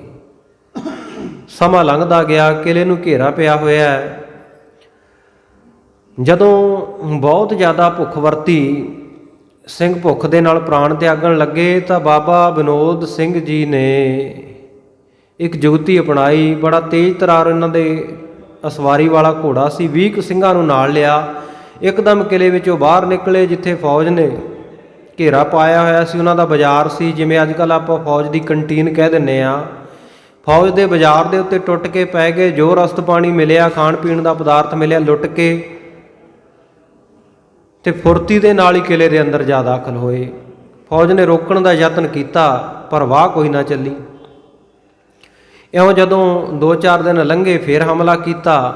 ਫੌਜ ਅੱਗੋਂ ਸੁਚੇਤ ਹੋ ਗਈ ਵੀ ਸਿੰਘਾਂ ਨੇ ਨਿੱਤ ਦਾ ਹੀ ਕੰਮ ਫੜ ਲਿਆ, ਵੀ ਆਉਂਦੇ ਆ ਲੁੱਟਮਾਰ ਕਰਕੇ ਚਲੇ ਜਾਂਦੇ ਆ, ਤੇ ਸਾਡੇ ਹੱਥ ਵੀ ਨਹੀਂ ਆਉਂਦੇ, ਅਸੀਂ ਉਹਨਾਂ ਦਾ ਨੁਕਸਾਨ ਵੀ ਕੋਈ ਨਹੀਂ ਕਰ ਸਕਦੇ। ਜੇ ਫੌਜ ਸਵੇਰ ਵੇਲੇ ਸਤਰਕ ਹੋਵੇ ਤਾਂ ਸਿੰਘ ਦੁਪਹਿਰ ਨੂੰ ਹਮਲਾ ਕਰ ਦੇਣ। ਜੇ ਦੁਪਹਿਰ ਨੂੰ ਤਕੜਾਈ ਕੀਤੀ ਹੋਵੇ ਤਾਂ ਸ਼ਾਮ ਨੂੰ ਹੱਲਾ ਕਰ ਦਿਆ ਕਰਨ। ਜੇ ਸ਼ਾਮ ਦੇ ਸਮੇਂ ਤੱਕ ਫੌਜ ਸਾਰਾ ਦਿਨ ਸੁਚੇਤ ਰਹੇ ਤਾਂ ਅੱਧੀ ਰਾਤ ਨੂੰ ਹੱਲਾ ਕਰਕੇ ਲੁੱਟਮਾਰ ਕਰ ਲਿਆ ਕਰਨ। ਲੂਟ ਪਿਆਰੀ ਮੇਰਿਆਂ ਖਾਇਆ ਘਰ ਕਾ ਖੇਤ, ਜਾਤ ਗੋਤ ਸਿੰਘਨ ਕੋ ਦੰਗਾ ਦੰਗਾ ਹੀ ਅਨ ਗੁਰ ਤੇ ਮੰਗਾ। ਇਉਂ ਖਾਲਸੇ ਨੇ ਆਪਣਾ ਨਿਰਵਾਹ ਕਰਨਾ ਸ਼ੁਰੂ ਕਰ ਦਿੱਤਾ। ਬਾਬਾ ਵਿਨੋਦ ਸਿੰਘ ਦਾ ਜਥਾ ਜਿਹੜਾ ਇਹ ਤ੍ਰਿਪਤ ਹੋ ਜਾਇਆ ਕਰਨ ਛਕ ਛਕਾ ਕੇ, ਪਰ ਬੰਦਈ ਖਾਲਸਿਆਂ ਦੇ ਨਾਲ ਬੋਲ ਚਾਲ ਤਕਰੀਬਨ ਬੰਦ ਹੋ ਚੁੱਕੀ ਸੀ। ਇਸ ਕਰਕੇ ਉਹ ਭੁੱਖੇ ਮਰਦੇ ਰਹੇ। ਇੱਕ ਦਿਨ ਆਪਸ ਦੇ ਵਿੱਚ ਫੇਰ ਬਹੁਤੀ ਕਹਾ ਸੁਣੀ ਹੋ ਗਈ। ਬਾਬਾ ਵਿਨੋਦ ਸਿੰਘ ਨੇ ਤਲਵਾਰ ਕੱਢ ਲਈ ਬੰਦਾ ਸਿੰਘ ਬਹਾਦਰ ਦੇ ਉੱਤੇ, ਪਰ ਇਹਨਾਂ ਦੇ ਸੁਪੁੱਤਰ ਭਾਈ ਕਾਨ ਸਿੰਘ ਨੇ ਵਰਜਿਆ, ਰੋਕਿਆ। ਪਿਤਾ ਜੀ, ਸਾਨੂੰ ਗੁਰੂ ਸਾਹਿਬ ਨੇ ਕੀ ਹੁਕਮ ਦਿੱਤਾ ਸੀ? ਕਹਿੰਦੇ ਬੰਦਾ ਸਿੰਘ ਨੂੰ ਪੁੱਛੋ ਇਹਨੂੰ ਕੀ ਹੁਕਮ ਦਿੱਤਾ ਸੀ। ਕਹਿਣ ਲੱਗੇ ਠੀਕ ਆ, ਅਸੀਂ ਸਭ ਜਾਣਦੇ ਆ ਜੋ ਇਹਨਾਂ ਨੂੰ ਹੁਕਮ ਦਿੱਤਾ। ਚਲੋ ਇਹ ਆਪਣੇ ਬਚਨਾਂ ਤੇ ਪੂਰੇ ਨਹੀਂ ਉਤਰੇ, ਇਹ ਗੁਰੂ ਦੇ ਦੇਣਦਾਰ ਹੈ, ਪਰ ਸਾਨੂੰ ਤਾਂ ਇਹ ਬਚਨ ਕਰਕੇ ਭੇਜਿਆ ਸੀ ਨਾ, ਤੁਸੀਂ ਬੰਦਾ ਸਿੰਘ ਬਹਾਦਰ ਦੀ ਸਹਾਇਤਾ ਕਰਨੀ ਹੈ, ਮਦਦ ਕਰਨੀ ਹੈ। ਇਹ ਬਚਨ ਤਾਂ ਨਹੀਂ ਸੀ ਕੀਤਾ ਨਾ ਕਿ ਤੁਸੀਂ ਬੰਦਾ ਸਿੰਘ ਬਹਾਦਰ ਨੂੰ ਵੱਢ ਦਿਓ, ਮਾਰ ਦਿਓ। ਇਹ ਆਪਣਾ ਕੀਤਾ ਆਪ ਪਾਵੇਗਾ। ਪਿਤਾ ਜੀ, ਤੁਸੀਂ ਬਚਨ ਮੰਨੋ, ਤੁਸੀਂ ਆਪਣੇ ਟਿਕਾਣੇ ਤੇ ਚਲੇ ਜਾਓ। ਇਉਂ ਬਚਨ ਬਿਲਾਸ ਜਿਵੇਂ ਹੋਏ, ਇੱਥੋਂ ਤੱਕ ਆਪਾਂ ਇਤਿਹਾਸ ਸਰਵਣ ਕਰ ਚੁੱਕੇ ਹਾਂ। ਆਓ ਅੱਗੇ ਜਿਵੇਂ ਇਤਿਹਾਸਕ ਪ੍ਰਸੰਗ ਅਗਾਂਹ ਵੱਧਦਾ ਹੈ, ਬੜੇ ਪਿਆਰ ਦੇ ਨਾਲ ਗੁਰੂ ਕੀ ਕਥਾ ਵਿੱਚ ਮਨ ਨੂੰ ਜੋੜੀਏ। ਸਤਨਾਮ ਸ੍ਰੀ ਵਾਹਿਗੁਰੂ ਸਾਹਿਬ ਜੀ। ਦੋਹਰਾ ਕਾਨ ਸਿੰਘ ਸਮਝਾਏ ਕੈ। ਭਾਈ ਕਾਨ ਸਿੰਘ ਨੇ ਆਪਣੇ ਪਿਤਾ ਬਾਬਾ ਵਿਨੋਦ ਸਿੰਘ ਨੂੰ ਸਮਝਾ ਬੁਝਾ ਕੇ ਆਪਣੇ ਪਿਤਾ ਜੀ ਨੂੰ ਬੇਨਤੀ ਰੂਪ ਵਿੱਚ ਆਖਿਆ, ਇਹ ਪਿਤਾ ਜੀ, ਤੁਸੀਂ ਇੱਥੇ ਬੰਦਾ ਸਿੰਘ ਬਹਾਦਰ ਦਾ ਸਾਥ ਛੱਡ ਕੇ ਇੱਥੋਂ ਕਿਲੇ ਵਿੱਚੋਂ ਨਿਕਲ ਜਾਓ। ਜੰਗ ਨਾ ਵਿੱਚ ਹੋਏ ਜਾਈ। ਐਸਾ ਨਾ ਹੋਵੇ ਕਿ ਅਸੀਂ ਲੜਨਾ ਦੁਸ਼ਮਣਾਂ ਦੇ ਨਾਲ ਹੈ, ਸਾਡੀ ਆਪਸ ਦੇ ਵਿੱਚ ਹੀ ਜੰਗ ਹੋ ਜਾਵੇ, ਬੰਦਾ ਸਿੰਘ ਬਹਾਦਰ ਦੇ ਨਾਲ ਹੀ ਲੜ ਪਵੋ। ਜਾਓ ਭਾਈ, ਗੋਇੰਦਵਾਲ ਸਦਨ ਪਹੁੰਚੀ ਜਾਏ। ਤੁਸੀਂ ਆਪਣੇ ਘਰ ਗੋਇੰਦਵਾਲ ਸਾਹਿਬ ਵਿਖੇ ਜਾ ਪਹੁੰਚੋ। ਇਸ ਮੂਰਖ ਸੋਰਿਸ ਨੇ ਕੀਜੈ। ਆ ਬੰਦਾ ਸਿੰਘ ਬਹਾਦਰ ਨੇ ਤਾਂ ਮੂਰਖਤਾ ਕੀਤੀ ਹੈ, ਇਹਦੇ ਨਾਲ ਐਵੇਂ ਰੋਸ ਨਾ ਕਰੋ, ਲੜਾਈ ਝਗੜਾ ਨਾ ਕਰੋ। ਸਤਿਗੁਰ ਕਹਿਓ ਭੇਜਣੋ ਹਮੈ। ਸਤਿਗੁਰੂ ਸਾਹਿਬ ਜੀ ਨੇ ਸਾਨੂੰ ਇਹ ਕਹਿ ਕੇ ਭੇਜਿਆ ਸੀ ਇਤ ਸਹਾਇਤਾ ਕੇ ਸਭ ਸਮੇਂ, ਕਿ ਤੁਸੀਂ ਸਭ ਸਮਿਆਂ ਦੇ ਵਿੱਚ ਔਖੇ ਸਮੇਂ ਸੌਖੇ ਸਮੇਂ ਬੰਦਾ ਸਿੰਘ ਬਹਾਦਰ ਦੀ ਸਹਾਇਤਾ ਕਰਨੀ ਹੈ। ਗੁਰ ਕੀ ਆਗਿਆ ਭੰਗ ਨਾ ਕਰੋ। ਤੇ ਤੁਸੀਂ ਕਿਰਪਾ ਕਰੋ। ਹੁਣ ਬੰਦਾ ਸਿੰਘ ਬਹਾਦਰ ਨੇ ਤਾਂ ਸਤਿਗੁਰੂ ਦੀ ਆਗਿਆ ਤੋਂ ਮੁਨਕਰ ਹੋਣਾ ਕੀਤਾ, ਆਪਾਂ ਗੁਰੂ ਦੀ ਆਗਿਆ ਨੂੰ ਭੰਗ ਨਾ ਕਰੀਏ। ਰਾਮ ਸੰਗ ਮੈਂ ਤੁਮ ਠਗ ਪਰ। ਸਤਿਗੁਰੂ ਜੀ ਦਾ ਬਚਨ ਮੰਨ ਕੇ ਮੈਂ ਬੰਦਾ ਸਿੰਘ ਬਹਾਦਰ ਦੇ ਨਾਲ ਰਹਾਂਗਾ ਤੇ ਤੁਸੀਂ ਅਸਵਾਰ ਹੋ ਕੇ ਚਲੇ ਜਾਓ। ਬਾਕੀ ਆਪਾਂ ਨੂੰ ਪਤਾ ਹੈ ਵੀ ਗੁਰੂ ਕੇ ਬਚਨਾਂ ਤੋਂ ਇਹ ਬੇਮੁਖ ਹੋ ਗਿਆ। ਸਤਿਗੁਰ ਦੇ ਬਚਨ ਦਾ ਫਲੀਭੂਤ ਹੋਣੇ ਹੈ। ਬੰਦਾ ਸਿੰਘ ਬਹਾਦਰ ਦਾ ਅੰਤਲਾ ਸਮਾਂ ਆ ਚੁੱਕਾ ਹੈ। ਇਹਨੇ ਆਪੇ ਆਪਣੇ ਕਰਮਾਂ ਦੇ ਕੀਤੇ ਦੇ ਮੁਤਾਬਕ ਸਜ਼ਾ ਭੋਗ ਲੈਣੀ ਹੈ, ਇਹਦਾ ਅੰਤ ਹੋ ਜਾਣਾ ਹੈ। ਤੁਸੀਂ ਇਹਦੀ ਹੱਤਿਆ ਕਰਕੇ ਬੁਰਾਈ ਕਿਉਂ ਆਪਣੇ ਸਿਰ ਲੈਂਦੇ ਹੋ? ਸੋਨ ਵਿਨੋਦ ਸਿੰਘ ਭਲੇ ਵਿਚਾਰਾ। ਜਦੋਂ ਬਾਬਾ ਵਿਨੋਦ ਸਿੰਘ ਨੇ ਆਪਣੇ ਪੁੱਤਰ ਕਾਨ ਸਿੰਘ ਦੇ ਇਹ ਬਚਨ ਸੁਣੇ ਤੇ ਉਹਨਾਂ ਨੇ ਭਲੇ ਵਿਚਾਰੇ ਵੀ ਠੀਕ ਗੱਲ ਕਹਿੰਦਾ ਹੈ, ਇਹ ਗੱਲ ਇਹਨਾਂ ਦੀ ਠੀਕ ਹੈ। ਆਏ ਦੀਨ ਹੋਇਓ ਅਸਵਾਰਾ। ਘੋੜੇ ਦੇ ਉੱਤੇ ਕਾਠੀ ਪਾ ਕੇ ਸਵਾਰ ਹੋ ਗਏ। ਦੁਰਗ ਪਾਵਰ ਤੇ ਨਿਕਸਿਓ ਬਾਹਰ। ਦੁਰਗ ਦੇ ਦਰਵਾਜ਼ੇ ਤੋਂ ਜਦੋਂ ਬਾਹਰ ਨਿਕਲੇ, ਸੰਧਿਆ ਸਮੇਂ ਜਾਨ ਤਿਸ ਖਾਹਿਰੇ। ਉਸ ਵੇਲੇ ਸੰਧਿਆ ਦਾ ਸਮਾਂ, ਸ਼ਾਮ ਦਾ ਸਮਾਂ ਸੀ। ਤੇਜ ਤਰੰਗ ਮੈਂ ਕਰਤ ਪਲਾਇਓ। ਬੜੀ ਤੇਜ਼ੀ ਦੇ ਨਾਲ ਘੋੜੇ ਨੂੰ ਭਜਾਇਆ ਲਸ਼ਕਰ ਵੀਰ ਬਾਏ ਸਮਤਾਇਓ। ਔਰ ਲਸ਼ਕਰ ਦੇ ਵਿੱਚ, ਫੌਜ ਦੇ ਵਿੱਚ ਧਾ ਕੇ ਦੌੜ ਕੇ ਘੋੜੇ ਨੂੰ ਫੁਰਤੀ ਦੇ ਨਾਲ ਦੌੜਾ ਕੇ ਇਉਂ ਪਹੁੰਚੇ ਜਿਵੇਂ ਹਵਾ ਦਾ ਵੇਗ ਹੁੰਦਾ ਹੈ। ਅੱਗੋਂ ਮੁਗਲ ਫੌਜਾਂ ਰੋਕਦੀਆਂ ਵੀ ਗੁਰੂ ਕਾ ਸਿੰਘ ਨਿਕਲ ਚੱਲਿਆ ਇੱਥੋਂ, ਇਹਨਾਂ ਨੂੰ ਰੋਕ ਲਈਏ, ਮਾਰ ਦਈਏ, ਫੜ ਕੇ ਹਮਲਾ ਕਰ ਦਈਏ, ਪਰ ਕਿਸੇ ਦੇ ਰੋਕਿਆਂ ਰੁਕੇ ਨਹੀਂ। ਜਿਵੇਂ ਮਿਰਗਾਂ ਦੇ ਝੁੰਡ ਦੇ ਵਿੱਚ ਸ਼ੇਰ ਨਹੀਂ ਰੁਕਦਾ ਨਾ, ਇਉਂ ਬਲ ਦੇ ਨਾਲ ਵਿੱਚੋਂ ਦੀ ਨਿਕਲ ਗਏ। ਇਉਂ ਬਾਬਾ ਵਿਨੋਦ ਸਿੰਘ ਜੀ ਗੁਰੂ ਅਮਰਦਾਸ ਮਹਾਰਾਜ ਜੀ ਦੀ ਕੁਲ ਦੇ ਜਿਹੜੇ ਦੀਪਕ ਹਨ, ਉਹ ਸ੍ਰੀ ਗੋਇੰਦਵਾਲ ਸਾਹਿਬ ਵਿਖੇ ਜਾ ਪਹੁੰਚੇ। ਔਰ ਸਹਿਜ ਸੁਭਾਏ ਭਾਵਨਾ ਦੇ ਸਹਿਤ ਆਪਣੇ ਘਰ ਦੇ ਵਿੱਚ ਹੀ ਵਸਣਾ ਸ਼ੁਰੂ ਕਰ ਦਿੱਤਾ। ਇੱਧਰ ਕਿਲੇ ਦੇ ਵਿੱਚ ਘੇਰਾ ਪਿਆ ਹੋਇਆ ਲੋਹਗੜ੍ਹ। ਅਨੇਕਾਂ ਜਿਹੜੇ ਸਿੰਘ ਹੈ ਉਹ ਭੁੱਖ ਦੇ ਨਾਲ ਚੜ੍ਹਾਈ ਕਰ ਗਏ, ਅਨੇਕਾਂ ਦੁਸ਼ਮਣਾਂ ਦੇ ਨਾਲ ਲੜਦਿਆਂ ਸ਼ਹਾਦਤ ਪ੍ਰਾਪਤ ਕਰ ਗਏ। ਕਿੰਨੇ ਜਿਹੜੇ ਜੁਝਾਰੂ ਸੂਰਮੇ ਦੁਸ਼ਮਣਾਂ ਦੇ ਨਾਲ ਜੂਝਦੇ ਹੋਏ ਸ਼ਹਾਦਤਾਂ ਪ੍ਰਾਪਤ ਕਰ ਗਏ। ਜਿੰਨੇ ਕੋ ਇਹਨਾਂ ਤੋਂ ਵੈਰੀ ਮਾਰੇ ਗਏ, ਇਹਨਾਂ ਨੇ ਵੈਰੀਆਂ ਨੂੰ ਵੀ ਮਾਰਿਆ। ਮੁੜ ਕੇ ਔਰੜ ਫੌਜਾਂ ਇੱਕਦਮ ਹੱਲਾ ਬੋਲ ਕੇ ਚੜ ਪਈਆਂ ਇਹਨਾਂ ਦੇ ਉੱਤੇ। ਦੁਰਗ ਪਾਰ ਕੋ ਤੋੜਤ ਗੇਲਾ। ਔਰ ਜਿਹੜਾ ਕਿਲੇ ਦਾ ਦਰਵਾਜ਼ਾ ਸੀ ਧੱਕੇ ਮਾਰ ਮਾਰ ਕੇ ਇਹਨਾਂ ਨੇ ਤੋੜ ਕੇ ਧੱਕ ਕੇ ਤੇ ਅੰਦਰ ਫੌਜ ਦਾਖਲ ਹੋ ਗਈ। ਐਸਾ ਭਾਈ ਸੰਤੋਖ ਸਿੰਘ ਜੀ ਨੇ ਆਪਣੀ ਜਾਣਕਾਰੀ ਮੁਤਾਬਕ ਲਿਖਿਆ। ਬਾਕੀ ਇਤਿਹਾਸਕਾਰਾਂ ਨੇ ਜਿਹੜਾ ਲਿਖਿਆ ਹੈ ਕਿ ਬਾਬਾ ਬੰਦਾ ਸਿੰਘ ਬਹਾਦਰ ਨੂੰ ਇਹਨਾਂ ਨੇ ਝੂਠੀਆਂ ਕਸਮਾਂ ਖਾ ਕੇ, ਜਿਵੇਂ ਆਨੰਦਪੁਰ ਸਾਹਿਬ ਝੂਠੀਆਂ ਕਸਮਾਂ ਖਾਧੀਆਂ, ਉਸੇ ਤਰ੍ਹਾਂ ਝੂਠਾ ਯਕੀਨ ਦਿਵਾ ਕੇ ਕਿ ਤੁਸੀਂ ਕਿਲ੍ਹਾ ਛੱਡ ਜਾਓ, ਅਸੀਂ ਤੁਹਾਨੂੰ ਕੁਝ ਨਹੀਂ ਕਹਾਂਗੇ, ਕਿਤੇ ਹੋਰ ਜਾ ਕੇ ਰਹਿ ਲਓ, ਸਾਡੀ ਵੀ ਇੱਜ਼ਤ ਪੱਤ ਰਹਿ ਜਾਵੇਗੀ। ਇਉਂ ਝੂਠੀਆਂ ਕਸਮਾਂ ਖਾ ਕੇ ਇਹਨਾਂ ਨੇ ਬਾਬਾ ਬੰਦਾ ਸਿੰਘ ਬਹਾਦਰ ਨੂੰ ਯਕੀਨ ਦਿਵਾਇਆ ਸੀ ਤੇ ਬਾਬਾ ਬੰਦਾ ਸਿੰਘ ਇਹਨਾਂ ਦੀਆਂ ਕਸਮਾਂ ਉੱਤੇ ਯਕੀਨ ਕਰਕੇ ਬਾਹਰ ਆਇਆ ਸੀ, ਜਿਸ ਤੋਂ ਬਾਅਦ ਉਹਨਾਂ ਦੇ ਉੱਤੇ ਹਮਲਾ ਕਰਕੇ ਉਹਨਾਂ ਨੂੰ ਗ੍ਰਿਫਤਾਰ ਕਰ ਲਿਆ ਗਿਆ ਸੀ। ਸਨਮੁਖ ਭਏ ਤੁਸੋ ਤਦਸ਼ਿਨ ਮਾਰੀ। ਜਿੰਨੇ ਕੁ ਸਾਹਮਣੇ ਮੱਥੇ ਆ ਕੇ ਲੜੇ ਤਤਸ਼ਨੀ ਵੈਰੀ ਮਾਰ ਦਿੱਤੇ। ਅਮਰ ਸੁਜਦ ਪਕਰੇ ਪਟ ਸਾਰੀ। ਬਾਕੀ ਜਿਹੜੇ ਗੁਰੂ ਕੇ ਖਾਲਸੇ ਸਿੰਘ ਸੀ, ਭੁੱਖ ਦੇ ਨਾਲ ਕਿੰਨਾ ਕੁ ਲੜ ਸਕਦੇ ਸੀ ਭੁੱਖੇ ਤਿਹਾਏ ਸਿੰਘ, ਸੋ ਉਹਨਾਂ ਨੂੰ ਗ੍ਰਿਫਤਾਰ ਕਰ ਲਿਆ ਗਿਆ। ਗਇਓ ਬੀਜ ਤੇ ਬੰਦਾ ਜਾਈ। ਔਰ ਬਾਬਾ ਬੰਦਾ ਸਿੰਘ ਬਹਾਦਰ ਨੂੰ ਵੀ ਫੌਜ ਦੇ ਵਿੱਚੋਂ ਗ੍ਰਿਫਤਾਰ ਕਰ ਲਿਆ ਗਿਆ 400 ਸਿੰਘਾਂ ਦੇ ਸਮੇਤ। ਲੋ ਪਿੰਜਰਾ ਦ੍ਰਿੜ ਕਰਵਾਈ। ਔਰ ਬੜਾ ਤਕੜਾ ਫੌਲਾਦੀ ਲੋਹੇ ਦਾ ਇੱਕ ਪਿੰਜਰਾ ਬਣਾਇਆ ਗਿਆ, ਕਿਉਂਕਿ ਬਾਬਾ ਬੰਦਾ ਸਿੰਘ ਬਹਾਦਰ ਦੀ ਬਹਾਦਰੀ ਤੋਂ ਵੀ ਜਾਣੂ ਸਨ, ਉਹਨਾਂ ਦੀਆਂ ਕਰਾਮਾਤਾਂ ਤੋਂ ਵੀ ਵਾਕਿਫ ਸਨ। ਇਸ ਕਰਕੇ ਬਹੁਤ ਤਕੜਾ ਪਿੰਜਰਾ ਬਣਾ ਕੇ ਉਹਨਾਂ ਨੂੰ ਉਹਦੇ ਵਿੱਚ ਪਾ ਦਿੱਤਾ ਗਿਆ। ਇਸ ਮੈਂ ਪਾਏ ਕੈਦ ਕਰ ਲੀਨਾ। ਪਿੰਜਰੇ ਵਿੱਚ ਪਾ ਕੇ ਕੈਦ ਕਰ ਲਿਆ। ਅਮਰ ਵੇਗ ਸਾਕੋ ਤੈ ਕੀਨਾ। ਬਾਕੀ ਦੇ ਜਿਹੜੇ ਹੋਰ ਸਾਥੀ ਸਨ ਉਹਨਾਂ ਨੂੰ ਵੀ ਸਾਰਿਆਂ ਨੂੰ ਕੈਦ ਕਰ ਲਿਆ। ਵੇ ਕਰ ਪਾਤਸ਼ਾਹ ਕੇ ਤੀਰ। ਇਉਂ ਸਾਰਿਆਂ ਨੂੰ ਕੈਦ ਕਰਕੇ 740 ਸਿੰਘਾਂ ਦੇ ਸਮੇਤ ਬਾਬਾ ਬੰਦਾ ਸਿੰਘ ਬਹਾਦਰ ਨੂੰ ਕੈਦ ਕਰਕੇ ਫਰਖਸ਼ੀਅਰ ਬਾਦਸ਼ਾਹ ਦੇ ਪੇਸ਼ ਕੀਤਾ ਗਿਆ। 400 ਸਿੰਘ ਬਾਬਾ ਬੰਦਾ ਸਿੰਘ ਬਹਾਦਰ ਦੇ ਨਾਲ ਸਨ। ਬਾਕੀ ਰਸਤੇ ਵਿੱਚੋਂ ਜਿਹੜਾ ਇਹਨਾਂ ਨੂੰ ਮਿਲਿਆ, ਕਿਉਂਕਿ ਇਨਾਮ ਖਨਾਮ ਪਾਉਣ ਵਾਸਤੇ ਇਹ ਜਿਹੜੀ ਫੌਜ ਹੈ ਇਸ ਤਰ੍ਹਾਂ ਦੇ ਬਹੁਤ ਕਾਰੇ ਕਰਦੀ ਹੈ। 1984 ਦੇ ਵਿੱਚ ਜਿਸ ਵੇਲੇ ਦੁਸ਼ਮਣਾਂ ਵੱਲੋਂ ਘੱਲੂਘਾਰਾ ਵਰਤਾਇਆ ਗਿਆ, ਭਾਰਤੀ ਹਕੂਮਤ ਦੇ ਵੱਲੋਂ ਇੰਦਰਾ ਦੀਆਂ ਫੌਜਾਂ ਚੜ੍ਹ ਕੇ ਆਈਆਂ, ਉਸ ਫੌਜ ਨੇ ਵੀ ਸੰਤ ਬਾਬਾ ਜਰਨੈਲ ਸਿੰਘ ਜੀ ਖਾਲਸਾ ਭਿੰਡਰਾਂ ਵਾਲੇ ਮਹਾਂਪੁਰਖਾਂ ਦੇ ਸਾਥੀ ਬਣਾ ਬਣਾ ਕੇ ਗੁਰਪੁਰਬ ਮਨਾਉਣ ਗਈਆਂ ਕਈ ਸੰਗਤਾਂ ਨੂੰ ਐਵੇਂ ਗ੍ਰਿਫਤਾਰ ਕਰ ਲਿਆ ਸੀ ਤਾਂ ਕਿ ਸਰਕਾਰ ਤੋਂ ਇਨਾਮ ਪ੍ਰਾਪਤ ਕਰ ਸਕਣ। ਐਸਾ ਫੌਜਾਂ ਕਰਦੀਆਂ ਜਦੋਂ ਲੜਾਈ ਹੁੰਦੀ ਹੈ, ਆਪਣੀ ਬਹਾਦਰੀ ਨੂੰ ਪੇਸ਼ ਕਰਨ ਵਾਸਤੇ, ਆਪਣੇ ਆਪ ਨੂੰ ਇਨਾਮ ਦੇ ਹੱਕਦਾਰ ਬਣਾਉਣ ਵਾਸਤੇ ਧੱਕੇਸ਼ਾਹੀ ਫੌਜ ਹਮੇਸ਼ਾ ਕਰਦੀ ਹੈ। ਇਹਨਾਂ ਨੇ ਵੀ ਐਸਾ ਹੀ ਕੀਤਾ। ਗ੍ਰਿਫਤਾਰ ਕੀਤੇ ਸਿੰਘਾਂ ਦੀ ਗਿਣਤੀ ਹੌਲੀ ਹੌਲੀ 400 ਤੋਂ ਵੱਧ ਕੇ 740 ਹੋ ਗਈ। ਬਾਬਾ ਬੰਦਾ ਸਿੰਘ ਬਹਾਦਰ ਨੂੰ ਫਰਖਸ਼ੀਅਰ ਬਾਦਸ਼ਾਹ ਦੇ ਕੋਲ ਲੈ ਗਏ ਦਿੱਲੀ। ਪਹੁੰਚਦ ਭਏ ਅਦਕ ਪਦ ਭੀਰ। ਹੋਰ ਜਿਹੜੇ ਸੂਰਮੇ ਸਨ ਉਹਨਾਂ ਦੇ ਸਮੇਤ ਬਹੁਤ ਭੀੜ ਇਕੱਠੀ ਕਰਕੇ 740 ਸਿੰਘਾਂ ਦੇ ਸਮੇਤ ਕੈਦ ਕਰਕੇ ਇੱਕ ਜਲੂਸ ਦੀ ਸ਼ਕਲ ਦੇ ਵਿੱਚ ਬੰਦਾ ਸਿੰਘ ਬਹਾਦਰ ਨੂੰ ਦਿੱਲੀ ਵਿਖੇ ਪਹੁੰਚਾਇਆ ਗਿਆ। ਕੇਤਕ ਮਾਸ ਕੈਦ ਮੈਂ ਰੱਖਾ। ਕਿੰਨੇ ਹੀ ਮਹੀਨਿਆਂ ਤੱਕ ਇਹਨਾਂ ਸਾਰੇ ਸਿੰਘਾਂ ਨੂੰ ਕੈਦ ਵਿੱਚ ਰੱਖਿਆ ਗਿਆ।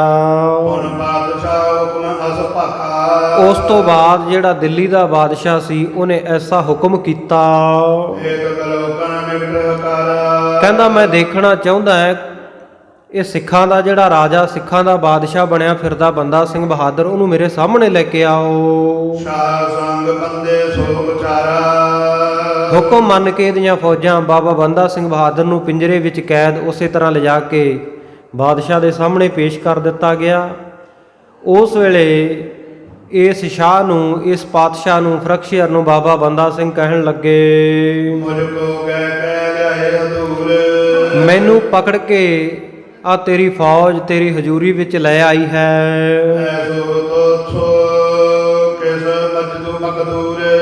ਕਹਿੰਦੇ ਪਰ ਐਸਾ ਕਿਸੇ ਵਿੱਚ ਹਿੰਮਤ ਨਹੀਂ ਸੀ, ਕਿਸੇ ਵਿੱਚ ਤਾਕਤ ਨਹੀਂ ਸੀ, ਮੈਨੂੰ ਕੋਈ ਫੜ ਕੇ ਲੈ ਆਉਂਦਾ ਕੋਈ ਨਾ ਸਕੈ ਮਾਰ ਮੁਝ ਤਾਈ। ਤੇ ਕੋਈ ਵੀ ਮੇਰੇ ਤਾਈਂ ਮਾਰ ਸਕਦਾ। ਆਪਣੀ ਬਾਤ ਆਪ ਬਿਗਰਾਈ। ਗੁਰੂ ਸਾਹਿਬ ਦੇ ਕੀਤੇ ਹੋਏ ਬਚਨ ਚੇਤੇ ਕਰਦਾ ਹੋਇਆ ਬੰਦਾ ਸਿੰਘ ਬਹਾਦਰ ਕਹਿੰਦਾ, ਇਹ ਤਾਂ ਸਾਰੀ ਗੱਲਬਾਤ ਮੈਂ ਆਪਣੀ ਆਪ ਵਿਗੜਾਈ ਹੈ, ਆਪ ਵਿਗਾੜ ਪੈਦਾ ਕੀਤਾ ਹੈ।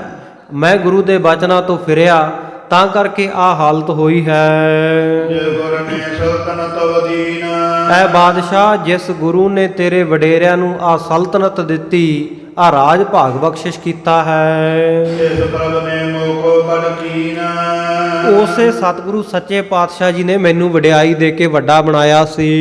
ਤਿਨ ਕੇ ਬਚਨ ਬਿਖੈ ਨਹਿ ਰਹਿਓ। ਮੈਂ ਮਾੜੀ ਕਿਸਮਤ ਕਰਕੇ ਉਸ ਗੁਰੂ ਦੇ ਬਚਨਾਂ ਉੱਤੇ ਪੂਰਾ ਨਹੀਂ ਉਤਰ ਸਕਿਆ। ਹੋਏ ਤਦ ਸੰਕਟ ਨੋ ਸਹਿਓ। ਇਸ ਕਰਕੇ ਮੈਂ ਇੰਨੇ ਸੰਕਟ, ਇੰਨੀਆਂ ਸਮੱਸਿਆਵਾਂ ਨੂੰ ਸਹਾਰ ਰਿਹਾ ਹਾਂ। ਸਬਦ ਵਰਗ ਤੇਰੀ ਲੈ ਜਾਨ। ਤੇਰੀ ਉਮਰ ਜਿਹੜੀ 7 ਸਾਲ ਬਾਕੀ ਰਹਿ ਗਈ ਹੈ, ਸ੍ਰੀ ਗੁਰ ਕਰੇ ਕਰਿਓ ਤੋਏ ਸੁਲਤਾਨ। ਔਰ ਗੁਰੂ ਸਾਹਿਬ ਨੇ ਕਿਰਪਾ ਕਰਕੇ ਤੈਨੂੰ ਰਾਜਾ ਬਣਾਇਆ ਹੈ। ਇੱਥੇ ਭਾਈ ਸੰਤੋਖ ਸਿੰਘ ਜੀ ਬਹਾਦਰ ਸ਼ਾਹ ਨੂੰ ਮੰਨ ਕੇ ਇਹ ਬਚਨ ਕਹਿ ਰਹੇ ਹੈ, ਕਿਉਂਕਿ ਬਹਾਦਰ ਸ਼ਾਹ ਨੂੰ 7 ਸਾਲਾਂ ਵਾਸਤੇ ਸਤਿਗੁਰੂ ਸੱਚੇ ਪਾਤਸ਼ਾਹ ਨੇ ਰਾਜ ਭਾਗ ਬਖਸ਼ਿਆ ਸੀ, ਉਹਦੇ ਭਰਾ ਤਾਰਾਜਮ ਨੂੰ ਮਾਰ ਕੇ। ਸੋ ਕਵੀ ਜੀ ਦੀ ਜਾਣਕਾਰੀ ਦੇ ਮੁਤਾਬਕ ਬਹਾਦਰ ਸ਼ਾਹ ਇੱਥੇ, ਪਰ ਇਤਿਹਾਸਕ ਤੱਥਾਂ ਦੇ ਮੁਤਾਬਕ ਫਰਕਸ਼ੀਅਰ ਬਾਦਸ਼ਾਹ ਦੇ ਨਾਲ ਬੰਦਾ ਸਿੰਘ ਬਹਾਦਰ ਦੇ ਬਚਨ ਹੋ ਰਹੇ ਹਨ। ਮੋਏ ਮਰਨ ਪੀਛੇ 8 ਦਿਨ ਮੈਂ। ਮੇਰੇ ਚੜ੍ਹਾਈ ਕਰ ਜਾਣ ਤੋਂ ਬਾਅਦ 8 ਦਿਨਾਂ ਤੋਂ ਬਾਅਦ, ਤੇਰੀ ਮ੍ਰਿਤੂ ਹੋਏ ਲਖ ਮਨ ਮੈਂ। 8 ਦਿਨਾਂ ਦੇ ਵਿੱਚ ਤੇਰੀ ਮੌਤ ਹੋ ਜਾਣੀ ਹੈ, ਮਨ ਵਿੱਚ ਜਾਣ ਲੈ। ਜਬ ਤੂੰ ਮਰੇ ਜਾਏ ਜਮ ਧਾਮ। ਜਦੋਂ ਤੂੰ ਮਰ ਕੇ ਜਮਾਂ ਦੀ ਪੂਰੀ ਨੂੰ ਪਹੁੰਚੇਗਾ, ਬਿਗੜੈ ਮਨੀ ਰਾਜ ਤਮਾਮ। ਸਾਰੀ ਧਰਤੀ ਤੇ ਜਿਹੜਾ ਤੇਰਾ ਰਾਜ ਭਾਗ ਹੈ ਨਾ, ਇਹ ਵਿਗੜ ਜਾਵੇਗਾ, ਇਹ ਤੇਰਾ ਨਾਸ਼ ਹੋ ਜਾਵੇਗਾ। ਦਿਨ ਪ੍ਰਤ ਨਸੈ ਤੇਜ ਤੁਕਰਾਨਾ। ਇਹ ਮੇਰੇ ਗੁਰੂ ਦੇ ਬਚਨ ਹੈ ਵੀ ਦਿਨ ਪ੍ਰਤੀ ਦਿਨ ਜਿਹੜਾ ਤੁਰਕਾਂ ਦਾ ਰਾਜ ਭਾਗ ਨਾਸ਼ ਹੋਵੇਗਾ। ਸੁਨਤ ਬਹਾਦਰ ਸ਼ਾਹੇ ਬਖਾਨਾ। ਉਸ ਵੇਲੇ ਬਾਦਸ਼ਾਹ ਫਰਕਸ਼ੀਅਰ ਨੇ ਸੁਣ ਕੇ ਆਖਿਆ ਇਸ ਕੋ ਮਾਰੋ ਵਹਿਰ ਜਾਈ। ਕਿ ਇਸ ਬੰਦਾ ਸਿੰਘ ਬਹਾਦਰ ਨੂੰ ਬਾਹਰ ਲਿਜਾ ਕੇ ਮਾਰ ਦਿਓ। ਅਬਰ ਜਿਹੜੇ ਲੋਕ ਸਮਝਾਈ। ਬਾਕੀ ਹੋਰ ਜਿਹੜੇ ਸਮੂਹ ਲੋਕ ਜਥਾ ਜਿੰਨਾ ਇਹਦੇ ਨਾਲ ਫੜਿਆ ਹੋਇਆ ਹੈ, ਸਨੇ ਸਨੇ ਸਭ ਕੋ ਮਰਵਾਓ। ਹੌਲੀ ਹੌਲੀ ਸਾਰਿਆਂ ਨੂੰ ਮਾਰ ਦੇਵੋ। ਹੋਏ ਨ ਬਚੈ ਪ੍ਰਾਣ ਗਵਾਵੋ। ਇਹਨਾਂ 'ਚੋਂ ਕੋਈ ਬਚਣਾ ਨਾ ਪਾਵੇ, ਸਭ ਦੇ ਪ੍ਰਾਣ ਗਵਾ ਦਿਓ, ਸਭ ਦੇ ਪ੍ਰਾਣ ਛੀਨ ਲਵੋ, ਪ੍ਰਾਣਾਂ ਨੂੰ ਖਤਮ ਕਰ ਦਿਓ। ਵੈਰ ਨਿਕਾਸਿਓ ਬੰਦਾ ਮਾਰਿਓ। ਉਸ ਤੋਂ ਬਾਅਦ ਕਹਿੰਦੇ ਨੇ ਫਰਕਸ਼ੀਅਰ ਦੇ ਹੁਕਮ ਦੇ ਮੁਤਾਬਕ ਬੰਦਾ ਸਿੰਘ ਬਹਾਦਰ ਨੂੰ ਪਿੰਜਰੇ ਵਿੱਚੋਂ ਬਾਹਰ ਕੱਢਿਆ ਗਿਆ ਤੇ ਉਹਨਾਂ ਦੀ ਸ਼ਹਾਦਤ ਹੋਈ। ਬਾਬਾ ਬੰਦਾ ਸਿੰਘ ਬਹਾਦਰ ਦੀ ਸ਼ਹਾਦਤ ਦੇ ਬਾਰੇ ਵੀ ਵਿਦਵਾਨਾਂ ਦੇ ਵੱਖਰੇ ਵੱਖਰੇ ਮਤ ਹਨ। ਕਈਆਂ ਨੇ ਲਿਖਿਆ ਕਿ ਫਰਕਸ਼ੀਅਰ ਬਾਦਸ਼ਾਹ ਨੇ ਉਸੇ ਵੇਲੇ ਸ਼ਹੀਦ ਕਰਵਾ ਦਿੱਤਾ। ਜਮੂਰਾਂ ਦੇ ਨਾਲ ਬੰਦਾ ਸਿੰਘ ਬਹਾਦਰ ਦਾ ਮਾਸ ਨੋਚਿਆ ਗਿਆ। ਇਹਦੇ 4-5 ਸਾਲ ਦੇ ਪੁੱਤਰ ਅਜੈ ਸਿੰਘ ਨੂੰ ਇਹਦੇ ਸਾਹਮਣੇ ਲਿਆ ਕੇ ਬੰਦਾ ਸਿੰਘ ਬਹਾਦਰ ਨੂੰ ਆਖਿਆ, ਆ ਛੁਰਾ ਪਕੜ ਤੇ ਆਪਣੇ ਪੁੱਤਰ ਦਾ ਹੱਥੀਂ ਕਤਲ ਕਰ। ਪਰ ਬਾਬਾ ਬੰਦਾ ਸਿੰਘ ਬਹਾਦਰ ਨੇ ਕਿਹਾ ਕਿ ਐਸਾ ਕੋਈ ਵੀ ਧਰਮ ਇਜਾਜ਼ਤ ਨਹੀਂ ਦਿੰਦਾ, ਕਿਸੇ ਦਾ ਜ਼ਮੀਰ ਇਜਾਜ਼ਤ ਨਹੀਂ ਦੇਵੇਗਾ ਕਿ ਬੱਚੇ ਦਾ ਕਤਲ ਕਰੇ ਕੋਈ, ਖਾਸ ਕਰਕੇ ਆਪਣੇ ਪੁੱਤਰ ਦਾ ਕਤਲ ਤਾਂ ਕੋਈ ਵੀ ਨਹੀਂ ਕਰ ਸਕਦਾ। ਇਹਨਾਂ ਨੇ ਬਾਬਾ ਬੰਦਾ ਸਿੰਘ ਬਹਾਦਰ ਦੇ ਪੁੱਤਰ ਅਜੈ ਸਿੰਘ ਨੂੰ ਮਾਰ ਕੇ ਉਹਦਾ ਜਿਗਰ ਕੱਢ ਕੇ, ਦਿਲ ਕੱਢ ਕੇ ਬਾਬਾ ਬੰਦਾ ਸਿੰਘ ਬਹਾਦਰ ਦੇ ਮੂੰਹ ਦੇ ਵਿੱਚ ਵੀ ਤੁੰਨਿਆ। ਐਸੀ ਮਹਾਨ ਸ਼ਹਾਦਤ ਬਾਬਾ ਬੰਦਾ ਸਿੰਘ ਬਹਾਦਰ ਦੀ ਹੋਈ ਹੈ। ਠੀਕ ਹੈ, ਕੁਝ ਸਮੇਂ ਵਾਸਤੇ ਗੁਰੂ ਕੇ ਬਚਨਾਂ ਦੇ ਉੱਤੇ ਨਹੀਂ ਰਹਿ ਸਕਿਆ ਹੋਣਾ, ਪਰ ਸ਼ਹਾਦਤ ਤਾਂ ਉਹਨਾਂ ਦੀ ਮਹਾਨ ਹੈ ਨਾ। ਸਾਡੇ ਕੌਮੀ ਜਰਨੈਲ ਹਨ, ਸਿੱਖ ਰਾਜ ਦੇ ਉਸਰਈਏ ਹਨ ਬਾਬਾ ਬੰਦਾ ਸਿੰਘ ਬਹਾਦਰ।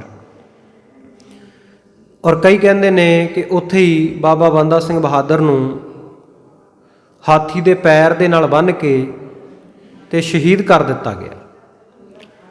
ਕਈ ਇਤਿਹਾਸਕਾਰਾਂ ਦਾ ਐਸਾ ਵੀ ਮਤ ਹੈ ਕਿ ਬਾਬਾ ਬੰਦਾ ਸਿੰਘ ਬਹਾਦਰ ਪ੍ਰਾਣਾਯਾਮ ਯੋਗ ਸਾਧਨਾਵਾਂ ਜਾਣਦਾ ਸੀ, ਜਿਸ ਕਰਕੇ ਉਹਨੇ ਆਪਣੇ ਪ੍ਰਾਣ 10 ਦੁਆਰ ਚੜ੍ਹਾ ਲਏ। ਹਾਥੀ ਦੇ ਪੈਰ ਨਾਲ ਉਹਨਾਂ ਨੂੰ ਬੰਨ੍ਹਿਆ ਤਾਂ ਗਿਆ, ਪਰ ਬਾਅਦ ਵਿੱਚ ਉਹਨਾਂ ਨੂੰ ਸ਼ਹੀਦ ਹੋ ਚੁੱਕਿਆ ਜਾਣ ਕੇ ਬਾਹਰ ਖਾਈ ਦੇ ਵਿੱਚ ਸੁੱਟ ਦਿੱਤਾ ਗਿਆ। ਇੱਥੋਂ ਉਹਨਾਂ ਨੇ ਪ੍ਰਾਣ ਵਾਪਸ ਆਪਣੇ ਸਰੀਰ ਦੇ ਵਿੱਚ ਲਿਆਂਦੇ ਤੇ ਉੱਠ ਕੇ ਫਿਰ ਇਹ ਕਸ਼ਮੀਰ ਵਾਲੇ ਪਾਸੇ, ਲਾਹੌਰ ਵਾਲੇ ਪਾਸੇ ਚਲੇ ਗਏ। ਤੇ ਉਸ ਤੋਂ ਬਾਅਦ ਇਹਨਾਂ ਦੀ ਇੱਕ ਸ਼ਾਦੀ ਹੋਰ ਹੋਈ, ਵਿਆਹ ਹੋਇਆ। ਇੱਕ ਪੁੱਤਰ ਹੋਰ ਇਹਨਾਂ ਦੇ ਘਰ ਦੇ ਵਿੱਚ ਰਣਜੀਤ ਸਿੰਘ ਪੈਦਾ ਹੋਇਆ। ਇਸ ਤਰ੍ਹਾਂ ਜਿਹੜਾ ਇਹ ਇਤਿਹਾਸ ਦੇ ਵਿੱਚ ਦੋ ਰਾਵਾਂ ਬਾਬਾ ਬੰਦਾ ਸਿੰਘ ਬਹਾਦਰ ਜੀ ਬਾਬਤ ਮਿਲਦੀਆਂ ਕਿ ਇਹ ਬਾਅਦ ਦੇ ਵਿੱਚ ਵੀ ਕਾਫੀ ਸਮਾਂ ਜੀਵਤ ਰਹਿੰਦੇ ਰਹੇ। ਸੋ ਗੁਰਸਿੱਖੀ ਦੇ ਪ੍ਰਚਾਰ ਦੀ ਪ੍ਰਸਾਰ ਦੀ ਇਹਨਾਂ ਨੇ ਫਿਰ ਬਹੁਤ ਵਡਮੁੱਲੀ ਸੇਵਾ ਕੀਤੀ। ਇਸ ਤਰ੍ਹਾਂ ਦੇ ਵੀ ਵਿਚਾਰ ਮਿਲਦੇ ਹੈ। ਪਰ ਉਹ ਵਿਚਾਰ ਜਿਸ ਤਰ੍ਹਾਂ ਵੀ ਹੋਇਆ, ਬਾਬਾ ਬੰਦਾ ਸਿੰਘ ਬਹਾਦਰ ਦੀ ਸ਼ਹਾਦਤ ਹੋ ਗਈ। ਸਿੱਖ ਸੰਗਤ ਸੁਣ ਕੇ ਦੁਖ ਧਾਰਿਓ। ਸਿੱਖ ਸੰਗਤਾਂ ਨੇ ਜਦੋਂ ਇਹ ਸੁਣਿਆ ਬਾਬਾ ਬੰਦਾ ਸਿੰਘ ਬਹਾਦਰ ਦੀ ਸ਼ਹਾਦਤ ਬਾਰੇ ਤੇ ਬਹੁਤ ਦੁੱਖ ਧਾਰਿਆ ਸਭ ਨੇ। ਮਾਤਾ ਸੁੰਦਰੀ ਜਿਤ ਚਲ ਗਏ। ਇੱਧਰ ਕੁਝ ਸਿੱਖ ਮਾਤਾ ਸੁੰਦਰੀ ਜੀ ਦੇ ਕੋਲ ਚੱਲ ਕੇ ਗਏ ਦਿੱਲੀ ਵਿਖੇ। ਸਭ ਕਰ ਜੋਰ ਬਖਾਨਤ ਭਏ। ਸਾਰਿਆਂ ਨੇ ਹੱਥ ਜੋੜੇ ਬੇਨਤੀ ਕੀਤੀ ਮਾਤਾ ਜੀ ਨੂੰ ਕਾਨ ਸਿੰਘ ਬਾਬਾ ਵਿੱਚ ਕੈਦ। ਕਿ ਮਾਤਾ ਜੀ, ਬਾਬਾ ਕਾਹਨ ਸਿੰਘ ਜੀ ਗੁਰੂ ਅਮਰਦਾਸ ਮਹਾਰਾਜ ਦੀ ਕੁਲ ਦੇ ਵਿੱਚੋਂ ਉਹ ਵੀ ਕੈਦ ਦੇ ਵਿੱਚ ਹਨ ਬਾਬਾ ਬੰਦਾ ਸਿੰਘ ਬਹਾਦਰ ਦੇ ਨਾਲ, ਜਿਨ ਛੁਟਣ ਦੀ ਨਹੀਂ ਉਮੀਦ। ਔਰ ਜਿਨ੍ਹਾਂ ਦੇ ਛੁੱਟਣ ਦੀ, ਰਿਹਾ ਹੋਣ ਦੀ ਕੋਈ ਉਮੀਦ ਨਹੀਂ ਕੀਤੀ ਜਾ ਸਕਦੀ। ਮਾਰਨ ਹੁਕਮ ਸਭਨਾਂ ਦੀਏ ਸ਼ਾਹੂ। ਕਿਉਂਕਿ ਬਾਦਸ਼ਾਹ ਫਰਖਸ਼ੀਅਰ ਨੇ ਸਾਰਿਆਂ ਨੂੰ ਮਾਰਨ ਦਾ ਹੁਕਮ ਦਿੱਤਾ ਹੈ। 740 ਸਿੰਘ ਸਨ। 8 ਦਿਨ ਲਗਾਤਾਰ ਸਿੰਘਾਂ ਨੂੰ 100-100 ਕਰਕੇ ਇੱਦਾਂ ਸ਼ਹੀਦ ਕੀਤਾ ਜਾਂਦਾ ਰਿਹਾ। ਚੌਰਾਹਿਆਂ ਦੇ ਉੱਤੇ, ਦਰਖਤਾਂ ਦੇ ਉੱਤੇ ਸਿੰਘਾਂ ਦੀਆਂ ਲਾਸ਼ਾਂ ਟੰਗ ਦਿੱਤੀਆਂ ਗਈਆਂ। ਬਾਬਾ ਬੰਦਾ ਸਿੰਘ ਬਹਾਦਰ ਦੀ ਲਾਸ਼ ਨੂੰ ਵੀ, ਉਹਨਾਂ ਦੇ ਸਰੀਰ ਨੂੰ ਵੀ ਇਸੇ ਕਰਕੇ ਹੀ ਵੀ ਜੇ ਇਹਨਾਂ ਨੂੰ ਸਿੱਧਾ ਸ਼ਹੀਦ ਇੱਥੇ ਕੀਤਾ ਗਿਆ, ਇਹਨਾਂ ਦੀ ਲੋਥ ਇੱਥੇ ਪਈ ਰਹੀ, ਇਹਨਾਂ ਦਾ ਸੰਸਕਾਰ ਕੀਤਾ ਗਿਆ ਤੇ ਸਦਗਤੀ ਨੂੰ ਪ੍ਰਾਪਤ ਹੋ ਜਾਣੇ ਆ। ਬਾਹਰ ਕਾਂ ਕੁੱਤੇ ਇਹਨਾਂ ਦੇ ਸਰੀਰ ਨੂੰ, ਲਾਸ਼ ਨੂੰ ਛਕ-ਛਕਾ ਜਾਣਗੇ। ਇਸ ਕਰਕੇ ਸਾਰੇ ਜਿੰਨੇ ਸਿੰਘ ਸੀ ਨਿੱਤਾ ਪ੍ਰਤੀ ਸ਼ਹੀਦ ਕੀਤੇ ਜਾ ਰਹੇ, ਸਭ ਨੂੰ ਮਾਰਨ ਦਾ ਹੁਕਮ ਹੈ ਬਾਦਸ਼ਾਹ ਵੱਲੋਂ। ਮਾਰ ਦਿਓ ਬੰਦਾ ਫਲ ਮਾਹੂ। ਉਸ ਤੋਂ ਬਾਅਦ ਸਿੰਘ ਦੱਸਦੇ ਆ ਮਾਤਾ ਜੀ, ਬਾਬਾ ਬੰਦਾ ਸਿੰਘ ਬਹਾਦਰ ਨੂੰ ਵੀ ਪਲਾਂ ਛਿਨਾਂ ਦੇ ਵਿੱਚ ਵੀ ਉੱਥੇ ਸ਼ਹੀਦ ਕਰ ਦਿੱਤਾ ਗਿਆ ਹੈ। ਸੁਣ ਕੇ ਮਾਤ ਸਭਨ ਸੋ ਕਹਿਓ। ਉਸ ਵੇਲੇ ਮਾਤਾ ਜੀ ਨੇ ਸਾਰੇ ਸਿੱਖਾਂ ਨੂੰ ਆਖਿਆ, ਕਾਨ ਸਿੰਘ ਸਰਵਾਇਓ ਚਹਿਓ। ਕਹਿਣ ਲੱਗੇ, ਭਾਈ ਕਾਨ ਸਿੰਘ ਬੜਾ ਸਿਆਣਾ ਸਿੱਖ ਹੈ, ਗੁਰੂ ਅਮਰਦਾਸ ਮਹਾਰਾਜ ਦੀ ਕੁਲ ਦੇ ਵਿੱਚੋਂ ਹੈ, ਬੜਾ ਨੀਤੀ ਗਿਆਤਾ ਹੈ, ਇਸ ਕਰਕੇ ਉਹਨਾਂ ਨੂੰ ਛਡਾਉਣਾ ਚਾਹੀਦਾ ਹਰ ਹੀਲੇ। ਜਨਮਿਓ ਗੁਰੂ ਕੇ ਬੰਸ ਨਜਾਰੀ। ਗੁਰੂ ਅਮਰਦਾਸ ਮਹਾਰਾਜ ਸੱਚੇ ਪਾਤਸ਼ਾਹ ਜੀ ਦੀ ਬੰਸ ਦੇ ਵਿੱਚ ਜਨਮਿਆ ਹੈ। ਗੁਣ ਸ਼ੁਭ ਗੁਣ ਜਤ ਭਟ ਭੁਜ ਭਾਰੀ। ਬਾਕੀ ਬੜੇ ਸ਼ੁਭ ਗੁਣਾਂ ਦਾ ਧਾਰਨੀ ਹੈ, ਬੜੇ ਸੰਜਮ ਦੇ ਸੁਭਾਅ ਵਾਲਾ ਹੈ, ਨੀਤੀ ਵੇਤਾ ਹੈ, ਬੜੇ ਤਕੜੇ ਸੂਰਮੇ ਹਨ ਬਾਬਾ ਕਾਹਨ ਸਿੰਘ ਜੀ। ਨਾਦ ਦਿਸ ਸ਼੍ਰਵਣ ਪਰੈ ਤਿਸ ਥਾਏ। ਨਹੀਂ ਤਾਂ ਐਸੇ ਭਗਤੀ ਸ਼ਕਤੀ ਵਾਲੇ ਮਹਾਂਪੁਰਖ ਨੂੰ ਜੇ ਉੱਥੇ ਸ਼ਹੀਦ ਕਰ ਦਿੱਤਾ ਗਿਆ ਨਾ, ਉਹਨਾਂ ਦੇ ਸਰੀਰ ਦੇ ਤੁਪਕੇ ਜਿੱਥੇ ਡਿੱਗਣਗੇ, ਬੜ ਬਰਾਦ ਹੋਏ ਤੈਂ ਜਾਈ। ਉੱਥੇ ਵੱਡਾ ਅਪਰਾਧ ਹੋ ਜਾਵੇਗਾ। ਹਰ ਸਿੰਘਨ ਕੀ ਸਿੱਖੀ ਮਾਹੀ। ਦਿੱਲੀ ਵਿੱਚ ਹਨੇਰੀਆਂ ਚੱਲਣਗੀਆਂ ਤੇ ਬੜਾ ਭਿਅੰਕਰ ਭੁਚਾਲ ਆਵੇਗਾ, ਔਰ ਨਾਲੇ ਜਿੰਨੇ ਸਿੰਘ ਹੈ ਉਹਨਾਂ ਦੀ ਸਿੱਖੀ ਦੇ ਵਿੱਚ ਪਰੈ ਤਫਾਉਤ ਮਿਟ ਹੈ ਨਾਹੀ। ਉਹਨਾਂ ਵਿੱਚ ਵੀ ਫਰਕ ਪੈ ਜਾਵੇਗਾ। ਸਿੰਘ ਬਿਖਰ ਜਾਣਗੇ, ਕੋਈ ਅਗਵਾਈ ਕਰਨ ਵਾਲਾ ਨਹੀਂ ਰਹੇਗਾ। ਔਰ ਗੁਰੂ ਕੀ ਕੁਲ ਦੇ ਵਿੱਚੋਂ ਸੀ, ਉਸ ਨੂੰ ਵੀ ਸਿੰਘ ਖਾਲਸਾ ਬਚਾ ਨਾ ਸਕਿਆ। ਬਾਕੀ ਸਿੰਘਾਂ ਦੇ ਹੌਸਲੇ ਪਸਤ ਹੋ ਜਾਣਗੇ। ਦਸਮ ਗੁਰੂ ਕੋ ਰਹਿਓ ਹਜੂਰ। ਇਹ ਗੁਰੂ ਕਾ ਭਾਵਨਾ ਵਾਲਾ ਸਿੰਘ 10ਵੇਂ ਪਾਤਸ਼ਾਹ ਜੀ ਦੇ ਹਜੂਰ ਰਿਹਾ ਹੈ। ਜਾਂਦੇ ਕਰੋ ਉਪਾਏ ਜ਼ਰੂਰ। ਮਾਤਾ ਸੁੰਦਰੀ ਜੀ ਕਹਿਣ ਲੱਗੇ, ਉਹਨਾਂ ਨੂੰ ਛਡਾਉਣ ਦਾ ਕੋਈ ਨਾ ਕੋਈ ਯਤਨ ਜ਼ਰੂਰ ਕਰਨਾ ਚਾਹੀਦਾ ਹੈ। ਸੁਨ ਮਾਤਾ ਕੀ ਆਏ ਸੋ ਸਾਰੇ। ਇਉਂ ਮਾਤਾ ਜੀ ਦੀ ਆਗਿਆ ਸੁਣ ਕੇ ਸਾਰੇ ਸਿੰਘਾਂ ਨੇ ਸਿੰਘਨ ਜਤਨਾ ਅਨੇਕ ਵਿਚਾਰੇ। ਅਨੇਕਾਂ ਪ੍ਰਕਾਰ ਦੇ ਯਤਨ ਵਿਚਾਰਨ ਲੱਗੇ ਆਪਸ ਵਿੱਚ। ਸਭ ਇਕੱਠੇ ਹੋਏ ਤਾਂ ਸਦਾਈ। ਸਾਰੇ ਇਕੱਠੇ ਹੋ ਕੇ ਉੱਥੇ ਚਲੇ ਗਏ ਗਏ ਹੋਤੇ ਜੈ ਕੈਦੀ ਸਾਰੇ। ਜਿੱਥੇ ਸਾਰੇ ਸਿੱਖ ਕੈਦੀਆਂ ਨੂੰ ਕੈਦ ਕੀਤਾ ਹੋਇਆ ਹੈ। ਹਰੇ ਹੋਏ ਉੱਚੇ ਤੈ ਕਹੀ। ਔਰ ਉੱਥੇ ਜਾ ਕੇ ਉੱਚੀ ਆਵਾਜ਼ ਦੇ ਵਿੱਚ ਉਹਨਾਂ ਸਿੰਘਾਂ ਨੂੰ ਆਖਿਆ, ਨਾਮ ਕਾਨ ਸੰਗਤ ਕਿਸ ਕੋ ਆਈ। ਕਹਿੰਦੇ ਭਾਈ ਤੁਹਾਡੇ ਵਿੱਚੋਂ ਕਾਹਨ ਸਿੰਘ ਕਿਹੜੇ ਸਿੰਘ ਦਾ ਨਾਮ ਹੈ। ਸੁਨ ਕਰ ਕਾਨ ਸਿੰਘ ਤੈ ਆਇਓ। ਸੁਣ ਕੇ ਭਾਈ ਕਾਹਨ ਸਿੰਘ ਅੱਗੇ ਆਏ ਚਲਿਓ ਪੌਰ ਟਿਪ ਸਭਨ ਸਮਝਨਾਇਓ। ਔਰ ਦਰਵਾਜ਼ੇ ਦੇ ਉੱਤੇ ਜੇਲ੍ਹ ਦੇ ਵਿੱਚ ਖੜ ਕੇ ਭਾਈ ਕਾਹਨ ਸਿੰਘ ਨੇ ਸਾਰਿਆਂ ਨੂੰ ਆਖ ਕੇ ਸੁਣਾਇਆ। ਆਵਤ ਸਿੰਘਨ ਵਿਖਿਓ ਮਲਾਨਾ। ਉਸ ਵੇਲੇ ਸਿੰਘਾਂ ਨੇ ਜਾਣ ਲਿਆ ਇਹ ਬਾਬਾ ਕਾਹਨ ਸਿੰਘ ਜੀ ਹਨ। ਇੰਨੇ ਨੂੰ ਸਿੰਘਾਂ ਨੇ ਉੱਥੋਂ ਲੰਘਦਾ ਹੋਇਆ ਇੱਕ ਮੌਲਾਨਾ ਦੇਖਿਆ। ਮੁਖ ਦਬਾਏ ਕਰ ਗਾਜ ਮਹਾਨਾ। ਉਹਦਾ ਮੂੰਹ ਦੱਬ ਲਿਆ, ਮੂੰਹ ਦੱਬ ਕੇ ਉਹਦਾ ਤੇ ਫੜ ਕੇ ਉਹਨੂੰ ਸਾਧ ਸੰਗਤ ਜੀ ਆਪਣੇ ਕਾਬੂ ਕਰ ਲਿਆ। ਕਾਰਾ ਕਰੇ ਮੈਂ ਜਿਉ ਧਕਾਈ। ਉਹਨਾਂ ਨੇ ਧੱਕੇ ਦੇ ਨਾਲ ਹੀ ਜੇਲ੍ਹ ਦੇ ਵਿੱਚ ਉਹ ਮਲਾਨੇ ਨੂੰ ਸੁੱਟ ਦਿੱਤਾ ਆਨ ਸਿੰਘ ਦੀਨ ਸੇ ਨਿਕਸਾਈ। ਤੇ ਇਉਂ ਕੁਝ ਲੈ ਦੇ ਕੇ ਉੱਥੋਂ ਦੇ ਪਹਿਰੇਦਾਰਾਂ ਦੇ ਨਾਲ ਕਾਹਨ ਸਿੰਘ ਨੂੰ ਬਾਹਰ ਕੱਢ ਲਿਆ। ਰਤ ਚੜਾਏ ਅਛਾਤਨ ਕੀਨ। ਉਹ ਨਗ ਪੂਰਾ ਕਰਕੇ ਇੱਧਰ ਬਾਬਾ ਕਾਹਨ ਸਿੰਘ ਜੀ ਨੂੰ ਇੱਕ ਰੱਥ ਦੇ ਉੱਤੇ ਚੜਾ ਲਿਆ ਪੂਰਨ ਤੋਰ ਅਗਾਰੀ ਦੀਨ। ਤੇ ਅਛਾਦਨ ਕੀਨ ਢੱਕ ਲਿਆ, ਉੱਤੋਂ ਚਾਰੇ ਪਾਸੇ ਪਰਦੇ ਕਰ ਦਿੱਤੇ ਰੱਥ ਦੇ, ਤੇ ਜਲਦੀ ਹੀ ਤੋਰ ਲਿਆ ਰੱਥ ਨੂੰ ਅੱਗੇ। ਸੁਖ ਚਲੇ ਸੰਗ ਮੈਂ ਜਾਈ। ਦੋ ਸਿੱਖ ਜਿਹੜੇ ਨਾਲ ਰੱਥ ਦੇ ਚਲੇ ਜਾ ਰਹੇ ਹਨ ਪਹਿਰੇਦਾਰ। ਬੋਝੇ ਉੱਤਰ ਦੇਤ ਬਤਾਈ। ਜੇ ਕੋਈ ਰਸਤੇ ਵਿੱਚ ਪੁੱਛਦਾ ਤੇ ਉਹਨੂੰ ਇਹ ਉੱਤਰ ਦਿੰਦੇ ਹਨ, ਨਾਰਦ ਸਾਲ ਕੀ ਵਿੱਚ ਹੈ ਦਾਰਾ। ਕਹਿੰਦੇ ਭਾਈ ਇਹ ਤਾਂ ਕਿਸੇ ਵੱਡੇ ਅਹਿਲਕਾਰ ਦੀ, ਵੱਡੇ ਸੈਨਾਪਤੀ ਦੀ ਘਰ ਵਾਲੀ ਹੈ ਇਸ ਰੱਥ ਵਿੱਚ। ਕਿਮਲੇ ਗਮਨੇ ਸਭਨ ਨਜ਼ਾਰਾ। ਇਉਂ ਸਾਰਿਆਂ ਦੇ ਵਿੱਚੋਂ ਬਾਬਾ ਕਾਹਨ ਸਿੰਘ ਨੂੰ ਕੱਢ ਕੇ ਲੈ ਗਏ। ਤਨ ਸਿੱਖਨ ਘਰ ਮੈਂ ਲੈ ਗਏ। ਜਿੱਥੇ ਬਹੁਤ ਸਾਰੇ ਸਿੱਖਾਂ ਦੇ ਘਰ ਸਨ ਉੱਥੇ ਲੈ ਗਏ। ਕਾਹਨ ਸਿੰਘ ਤਬ ਬੂਝਤ ਭਏ। ਉਸ ਵੇਲੇ ਬਾਬਾ ਕਾਹਨ ਸਿੰਘ ਜੀ ਨੇ ਅੰਦਰੋਂ ਬੈਠਿਆਂ ਨੇ ਪੁੱਛਿਆ, ਕਾਨ ਮੇਲ ਕੀ ਸੰਗਤ ਨਿਹਾਰ। ਕਹਿੰਦੇ ਭਾਈ ਕਿਹੜੇ ਮੇਲ ਦੀ ਸੰਗਤ ਹੈ ਇੱਥੇ, ਕਿਹਨਾਂ ਦੇ ਨਾਲ ਮਿਲਾਪ ਰੱਖਣ ਵਾਲੀ ਸੰਗਤ ਹੈ ਇੱਥੇ। ਸੁਨ ਸਾਥੀ ਨੇ ਉੱਤਰ ਕਹਾ। ਉਸ ਵੇਲੇ ਸਾਥੀ ਸਿੰਘ ਨੇ ਉੱਤਰ ਦਿੱਤਾ, ਰਾਜਾ ਰਾਮ ਮੇਲ ਕੀ ਸੰਗਤ। ਕਹਿੰਦੇ ਜੀ ਇੱਥੇ ਰਾਜਾ ਰਾਮ ਦੇ ਮੇਲ ਦੀ ਸੰਗਤ ਹੈ। ਰਾਜਾ ਰਾਮ ਇਹ ਮੁਗਲਾਂ ਦੇ ਨੌਕਰੀ ਵੀ ਕਰਦਾ ਸੀ ਤੇ ਇਹ ਰਾਮ ਰਾਏ ਦਾ ਚੇਲਾ ਸੀ, ਕਿਉਂਕਿ ਬਾਬਾ ਰਾਮ ਰਾਏ ਜੀ ਬਹੁਤ ਸਮਾਂ ਦਿੱਲੀ ਵਿੱਚ ਰਹੇ ਸੀ। ਸਤਿਗੁਰੂ ਸਾਹਿਬ ਜੀ ਦਾ ਹੁਕਮ ਮੰਨ ਕੇ 7ਵੇਂ ਪਾਤਸ਼ਾਹ ਦਾ ਆਏ ਸਨ, ਕਰਾਮਾਤਾਂ ਦਿਖਾਈਆਂ ਇੱਥੇ, ਔਰ ਬਾਦਸ਼ਾਹ ਦੀ ਖੁਸ਼ਾਮਦ ਕਰਦਿਆਂ ਜਿਨ੍ਹਾਂ ਨੇ ਗੁਰਬਾਣੀ ਦੀ ਤੁਕ ਵੀ ਜ਼ੁਬਾਨੀ ਗੁਲਾਮੀ ਬਦਲ ਦਿੱਤੀ ਸੀ। ਸੋ ਗੁਰੂ ਘਰ ਤੋਂ ਉਹਨਾਂ ਨੂੰ ਖਾਰਜ ਕੀਤਾ ਹੋਇਆ ਸੀ। ਜਿਸ ਵੇਲੇ ਬਾਬਾ ਕਾਹਨ ਸਿੰਘ ਜੀ ਨੇ ਸੁਣਿਆ ਕਿ ਇੱਥੇ ਰਾਮ ਰਾਏ ਦੀ ਸੰਗਤ ਹੈ, ਰਾਜਾ ਰਾਮ ਦੀ ਸੰਗਤ ਹੈ, ਬੈਠਦੇ ਕਰ ਨਿਆਰੀ ਰੰਗ ਪੰਗਤ। ਸਿੱਖਾਂ ਨੇ ਦੱਸਿਆ ਜੀ ਇਹ ਗੁਰੂ ਘਰ ਦੇ ਨਾਲ ਮੇਲ ਨਹੀਂ ਰੱਖਦੇ, ਨਿਆਰੀ ਪੰਗਤ ਕਰਦੇ ਆ, ਵੱਖਰੇ ਰਹਿੰਦੇ ਹਨ ਗੁਰੂ ਕੇ ਸਿੱਖਾਂ ਤੋਂ। ਕਾਨ ਸਿੰਘ ਕੈ ਨਾਹਿ ਨ ਉਤਾਰੋ। ਬਾਬਾ ਕਾਹਨ ਸਿੰਘ ਨੇ ਕਿਹਾ ਉਸੇ ਵੇਲੇ, ਕਹਿੰਦੇ ਭਾਈ ਇੱਥੇ ਮੇਰਾ ਉਤਾਰਾ ਨਾ ਕਰਾਓ, ਅਗਲੀ ਸੰਗਤ ਵਿਖੈ ਸਦਾਰੋ। ਅਗਲੀ ਸੰਗਤ ਵਿਖੇ ਲੈ ਚੱਲੋ ਮੈਨੂੰ। ਸਾਜੋ ਸਿੰਧਨ ਆਗੇ ਚਲੇ। ਸਿੰਘਾਂ ਨੇ ਉਸੇ ਤਰ੍ਹਾਂ ਇਹ ਗੱਡਾ, ਇਹ ਜਿਹੜਾ ਰੱਥ ਸੀ ਉਹਨੂੰ ਢੱਕ ਲਿਆ ਤੇ ਅੱਗੇ ਚੱਲ ਪਏ। ਗਏ ਤੁਸੀਂ ਜੈ ਸੰਗਤ ਭਰੇ। ਦੂਜੀ ਜਗ੍ਹਾ ਚਲੇ ਗਏ ਜਿੱਥੇ ਭਲੀ ਸੰਗਤ ਸੀ, ਗੁਰੂ ਕੇ ਪ੍ਰੇਮ ਵਾਲੀ ਸੰਗਤ ਸੀ। ਤਿਨਕੇ ਘਰ ਨ ਉਤਾਰਿਓ ਜਾਈ। ਉਹਨਾਂ ਦੇ ਘਰ ਦੇ ਵਿੱਚ ਇੱਕ ਸਿੱਖ ਦੇ ਜਾ ਕੇ ਉਤਾਰਾ ਕੀਤਾ। ਇਮ ਬਾਬਾ ਸੋਢੀ ਨ ਬਚਾਏ। ਇਉਂ ਬਾਬਾ ਕਾਹਨ ਸਿੰਘ ਜੀ ਨੂੰ ਦਿੱਲੀ ਵਿਖੇ ਸਿੱਖਾਂ ਨੇ ਕੈਦ ਦੇ ਵਿੱਚੋਂ ਬਚਾ ਕੇ ਲੈ ਆਂਦਾ। ਦਿਵਸ ਆਖਰੇ ਸ਼ਾਹ ਬੁਲਾਈ। ਅਗਲੇ ਦਿਨ ਸਾਧ ਸੰਗਤ ਜੀ ਕੀ ਹੋਇਆ ਕਿ ਬਾਦਸ਼ਾਹ ਫਰਖਸ਼ੀਅਰ ਨੇ ਕੈਦੀਆਂ ਨੂੰ ਆਪਣੇ ਸਾਹਮਣੇ ਬੁਲਾਇਆ।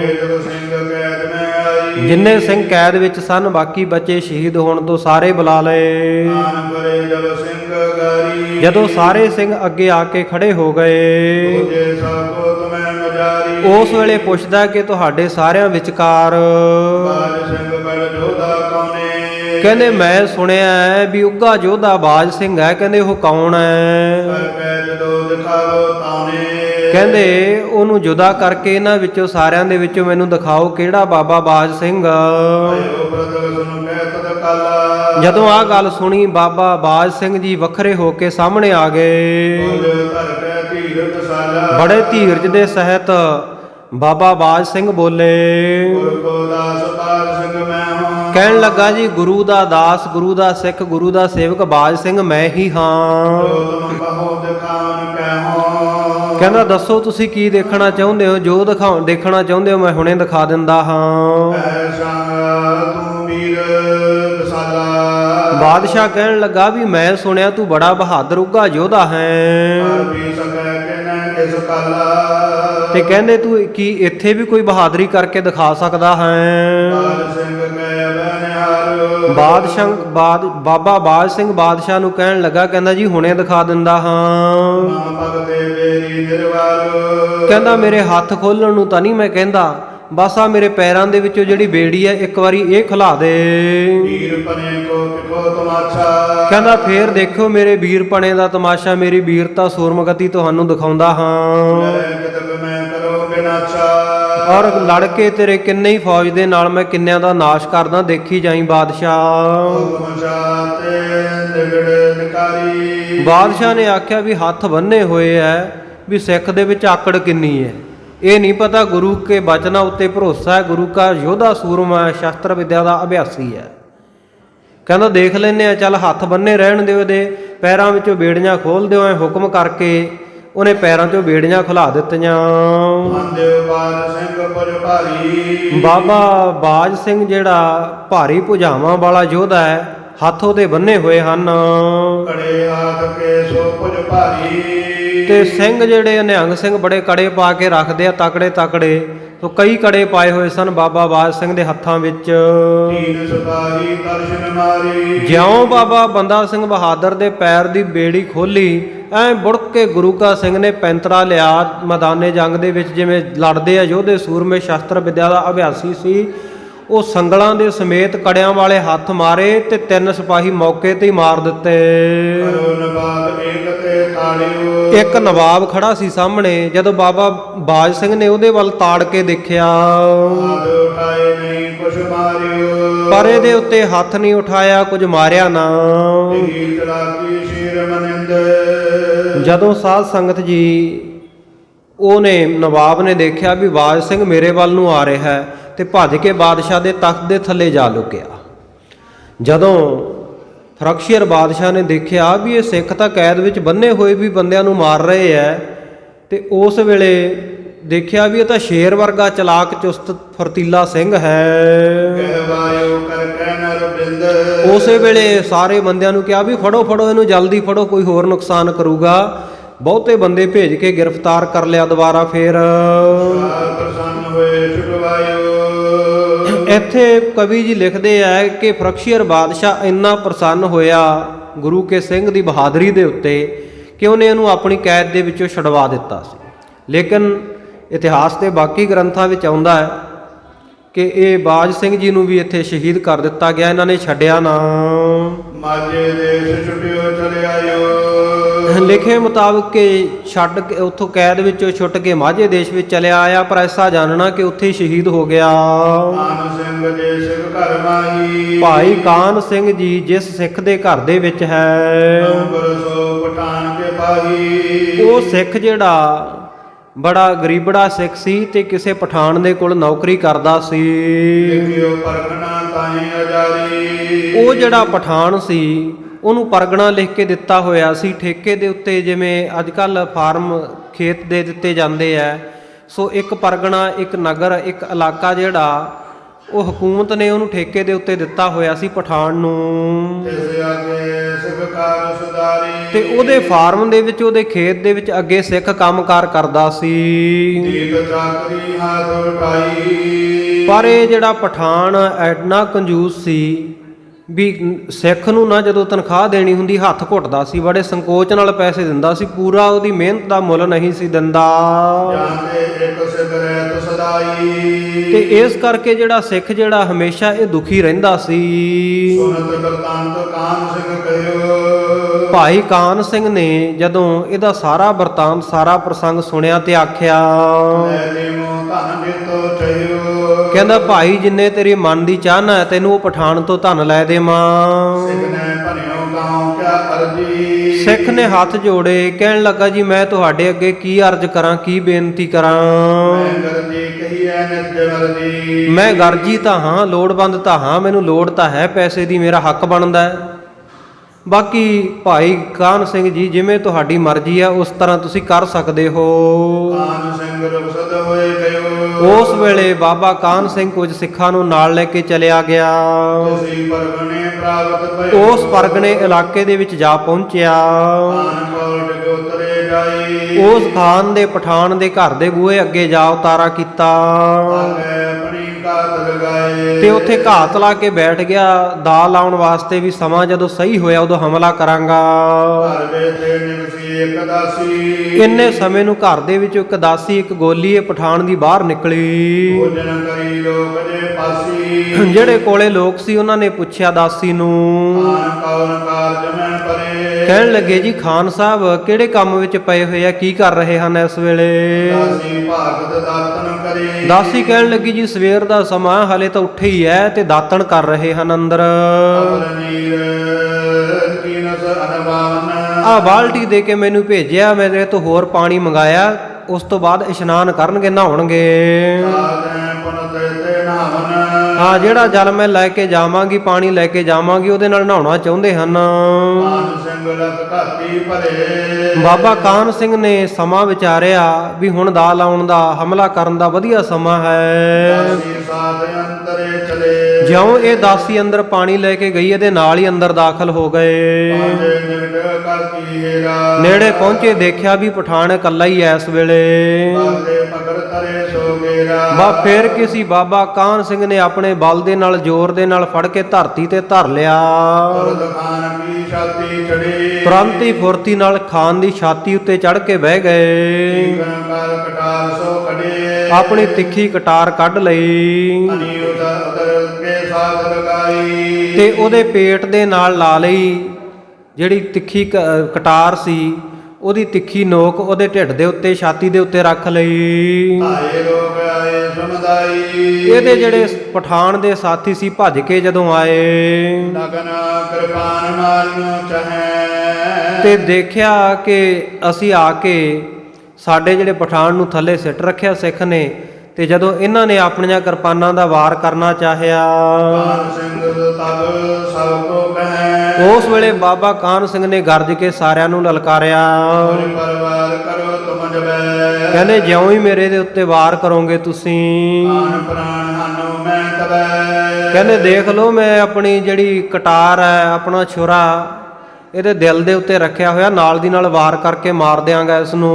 ਸੁਨ ਪਠਾਨ ਨੇ ਸਗਲ ਹਟਾਈ। ਉਸ ਵੇਲੇ ਪਠਾਨ ਥੱਲੇ ਪਿਆਈ, ਹੱਥ ਮਾਰ ਕੇ ਉਹਨਾਂ ਨੂੰ ਉਸੇ ਵੇਲੇ ਰੋਕ ਦਿੱਤਾ। ਜੇ ਕੌਣ ਕਾਜ ਤੁਮ ਆਏ। ਉਸ ਵੇਲੇ ਪੁੱਛਦਾ ਹੈ ਸਿੱਖ ਨੂੰ, ਕਹਿੰਦਾ ਜੀ ਦੱਸੋ ਤੁਸੀਂ ਕਿਹੜੇ ਕੰਮ ਵਾਸਤੇ ਆਏ ਹੋ, ਕੀ ਚਾਹੁੰਦੇ ਹੋ ਮੈਥੋਂ? ਬਾਬੇ ਕਹਿਓ ਸਿੱਖ ਜੋ ਅੰਕੋ। ਕਹਿਣ ਲੱਗੇ ਬਾਬਾ ਕਾਨ ਸਿੰਘ ਜੀ ਵੀ ਜਿਹੜਾ ਅਮਕਾ ਸਿੱਖ ਆ, ਉਹਦਾ ਨਾਂ ਲੈ ਕੇ ਦੱਸਿਆ। ਚਾਕਰ ਕਾਜ ਕਰੈ ਨਿਤ ਤੁਮ ਕੋ। ਨਿਤ ਤੇਰੇ ਇੱਥੇ ਚਾਕਰ ਬਣ ਕੇ, ਨੌਕਰ ਬਣ ਕੇ ਕੰਮਕਾਰ ਕਰਦਾ ਹੈ। ਕਈ ਚਾਕਰੀ ਹੱਥ ਉਠਾਈ। ਪਰ ਜਦੋਂ ਤੂੰ ਉਹਦਾ ਹੱਕ ਦੇਣਾ ਹੁੰਦਾ, ਉਹਦੀ ਤਨਖਾਹ ਦੇਣੀ ਹੁੰਦੀ ਹੈ, ਹੱਥ ਖੜਾ ਕਰ ਦਿੰਦਾ ਹੈ, ਸੰਕੋਚ ਕਰ ਜਾਂਦਾ, ਉਹਦਾ ਮਿਹਨਤਾਨਾ ਨਹੀਂ ਦਿੰਦਾ ਪੂਰਾ। ਗੁਜਰ ਤੰਗ ਤਸਬੀ ਹੋਏ ਆਈ। ਇਸ ਕਰਕੇ ਉਹਦਾ ਗੁਜ਼ਾਰਾ ਬੜਾ ਮੁਸ਼ਕਲ ਹੁੰਦਾ, ਬੜੀ ਤੰਗੀ ਆਈ ਹੋਈ ਆ ਉਸ ਨੂੰ। ਤਿਸ ਕੋ ਗਰਭ ਦੀਜੀਐ ਸਾਰਾ। ਉਹਦਾ ਜਿੰਨਾ ਹੱਕ ਬਣਦਾ ਹੈ, ਉਹਦਾ ਧਨ ਦੇ ਦੇ। ਹਰ ਕਾਜ ਲਿਓ ਪ੍ਰਾਣ ਉਵਾਰਾ। ਤੇ ਇਹ ਕੰਮ ਕਰਕੇ ਆਪਣੇ ਪ੍ਰਾਣ ਬਚਾ ਲੈ। ਸੁਨ ਪਠਾਨ ਤਨ ਤੁਮ ਤੁਰਤ ਮਗਾਇਓ। ਉਸੇ ਵੇਲੇ ਪਠਾਨ ਥੱਲੇ ਪਿਆ, ਉਹਨੇ ਹੁਕਮ ਕਰਕੇ ਜੋ ਸਿੱਖ ਦਾ ਬਣਦਾ ਸੀ ਮਿਹਨਤਾਨਾ ਬਹੁਤ ਸਾਰਾ ਧਨ ਮੰਗਾਇਆ। ਕਾਨ ਸਿੰਘ ਪੁਨ ਬਾਕ ਲਾਇਓ। ਉਸ ਵੇਲੇ ਬਾਬਾ ਕਾਨ ਸਿੰਘ ਨੇ ਫੇਰ ਬਾਕ ਕੀਤੇ। ਦਗਾ ਨ ਕਰ ਦਿਓ ਬੀਜ ਪੁਰਾਨ। ਕਹਿੰਦਾ ਮੈਂ ਤੈਨੂੰ ਛੱਡ ਦੇਊਂਗਾ, ਦਗਾ ਨਾ ਕਰੀ, ਮੇਰੇ ਨਾਲ ਧੋਖਾ ਨਾ ਕਰੀ, ਇਸ ਕਰਕੇ ਕੁਰਾਨ ਸ਼ਰੀਫ ਦੀ ਕਸਮ ਖਾ ਤੂੰ। ਇਕ ਰਤ ਦੀਜੈ ਹੈ ਮਹਾਨ। ਤੇ ਨਾਲੇ ਮੈਨੂੰ ਇੱਕ ਰੱਥ ਦੇ ਦੇ, ਵਧੀਆ ਘੋੜੇ ਜੁੜੇ ਹੋਏ ਹੋਣ ਜਿਸ ਤੇ, ਬਿਦ ਸੁਧ ਮੁਝ ਕੋ ਬੀਜ ਬਿਠਾਈ। ਤੇ ਉਸ ਦੇ ਵਿੱਚ ਸਾਰਾ ਧਨ ਰਖਾ ਦੇ, ਤੇ ਆਪਣਾ ਪੁੱਤ ਜਿਹੜਾ ਹੈ ਉਹ ਵੀ ਮੇਰੇ ਨਾਲ ਰੱਥ ਦੇ ਵਿੱਚ ਬਿਠਾ ਦੇ। ਅਦਰ ਰਾਜ ਮੈਂ ਦਿਓ ਪਹੁੰਚਾਈ। ਕਹਿੰਦੇ ਜਦੋਂ ਮੈਂ ਆ ਤੇਰਾ ਇਲਾਕਾ ਛੱਡ ਕੇ ਹੋਰ ਇਲਾਕੇ ਵਿੱਚ ਚਲਿਆ ਗਿਆ, ਤੇਰੇ ਪੁੱਤ ਨੂੰ ਬਾ ਹਿਫਾਜ਼ਤ ਉਹ ਤੇਰੇ ਰਾਤ ਘੋੜਿਆਂ ਸਮੇਤ ਵਾਪਸ ਭੇਜ ਦੇਵਾਂਗਾ। ਸੁਨ ਦੁਕਾਨ ਡਰ ਕੋ ਕੋ ਮਾਨਾ। ਉਸ ਵੇਲੇ ਖਾਨ ਡਰਦਾ ਮਾਰਿਆ ਸਾਧ ਸੰਗਤ ਸਭ ਗੱਲਾਂ ਮੰਨ ਗਿਆ। ਕਰਿਓ ਤਥਾ ਸ਼ੁਭ ਜਦਾ ਬਖਾਨਾ। ਜਿਵੇਂ ਜਿਵੇਂ ਬਾਬਾ ਕਾਨ ਸਿੰਘ ਜੀ ਕਹਿ ਰਹੇ ਆ, ਉਸੇ ਤਰ੍ਹਾਂ ਹੀ ਭਲਾ ਕਰਕੇ ਮੰਨ ਰਿਹਾ ਹੈ। ਪਹੁੰਚੇ ਜਬੈ ਰਾਜ ਬਿਕਾਨੇ। ਜਦੋਂ ਇਉਂ ਘੋੜੇ ਦੇ ਉੱਤੇ ਚੜ੍ਹ ਕੇ ਰਥ ਦੇ ਵਿੱਚ ਸਵਾਰ ਹੋ ਕੇ ਇਹਦੇ ਪੁੱਤਰ ਦੇ ਸਮੇਤ ਹੋਰ ਇਲਾਕੇ ਵਿੱਚ ਪਹੁੰਚ ਗਏ। ਮਿੱਤਰੇ ਸੁਤ ਰਤ ਦੀਸ ਜਾਣੇ। ਉਸ ਵੇਲੇ ਬਾਬਾ ਕਾਨ ਸਿੰਘ ਜੀ ਨੇ ਧਨ ਲੈ ਲਿਆ, ਰਥ ਘੋੜੇ ਦੇ ਸਮੇਤ ਇਹਦੇ ਪੁੱਤਰ ਨੂੰ ਬਾ ਹਿਫਾਜ਼ਤ ਜਾਣ ਦਿੱਤਾ। ਸੇਕੋ ਦਇਓ ਦਰਬ ਤਬ ਸਾਰਾ। ਉਸ ਵੇਲੇ ਸਿੱਖ ਨੂੰ ਉਹਦਾ ਬਣਦਾ ਹੱਕ ਧਨ ਜਿਹੜਾ ਸੀ ਸਾਰਾ ਬਾਬਾ ਕਾਨ ਸਿੰਘ ਨੇ ਸੌਂਪ ਦਿੱਤਾ। ਆਪ ਸਦਾ ਸਰਵਰ ਪਧਾਰਾ। ਔਰ ਆਪ ਬਾਬਾ ਕਾਨ ਸਿੰਘ ਜੀ ਸੁਦਾ ਸਰ ਸ੍ਰੀ ਅੰਮ੍ਰਿਤਸਰ ਸਾਹਿਬ ਵੱਲ ਨੂੰ ਚੱਲ ਪਏ। ਤੀਨੋ ਜੀਵਤ ਹੀ ਛੁਟੇ। ਇਉਂ ਇਹ ਜਿਹੜੇ ਤਿੰਨ ਸਿੱਖ ਸਨ ਭਾਈ ਸਾਹਿਬ ਜੀ ਲਿਖਦੇ ਆ ਕਿ ਜਿਉਂਦੇ ਛੁੱਟ ਗਏ। ਬਾਬਾ ਵਿਨੋਦ ਸਿੰਘ ਜੀ ਉਹ ਤਾਂ ਪਹਿਲਾਂ ਹੀ ਲੋਹਗੜ੍ਹ ਦੇ ਕਿਲੇ ਵਿੱਚੋਂ ਨਿਕਲ ਕੇ ਘਰ ਚਲੇ ਗਏ ਸਨ ਗੋਇੰਦਵਾਲ ਸਾਹਿਬ। ਬਾਬਾ ਕਾਹਨ ਸਿੰਘ ਜੀ ਨੂੰ ਸਿੱਖਾਂ ਨੇ ਛੁਡਾ ਲਿਆ ਸੀ ਤੇ ਬਾਬਾ ਬਾਜ ਸਿੰਘ ਜੀ ਨੂੰ ਇਹ ਮੰਨਦੇ ਨੇ ਕਿ ਫਰਕਸ਼ੀਅਰ ਬਾਦਸ਼ਾਹ ਨੇ ਛੱਡ ਦਿੱਤਾ ਸੀ।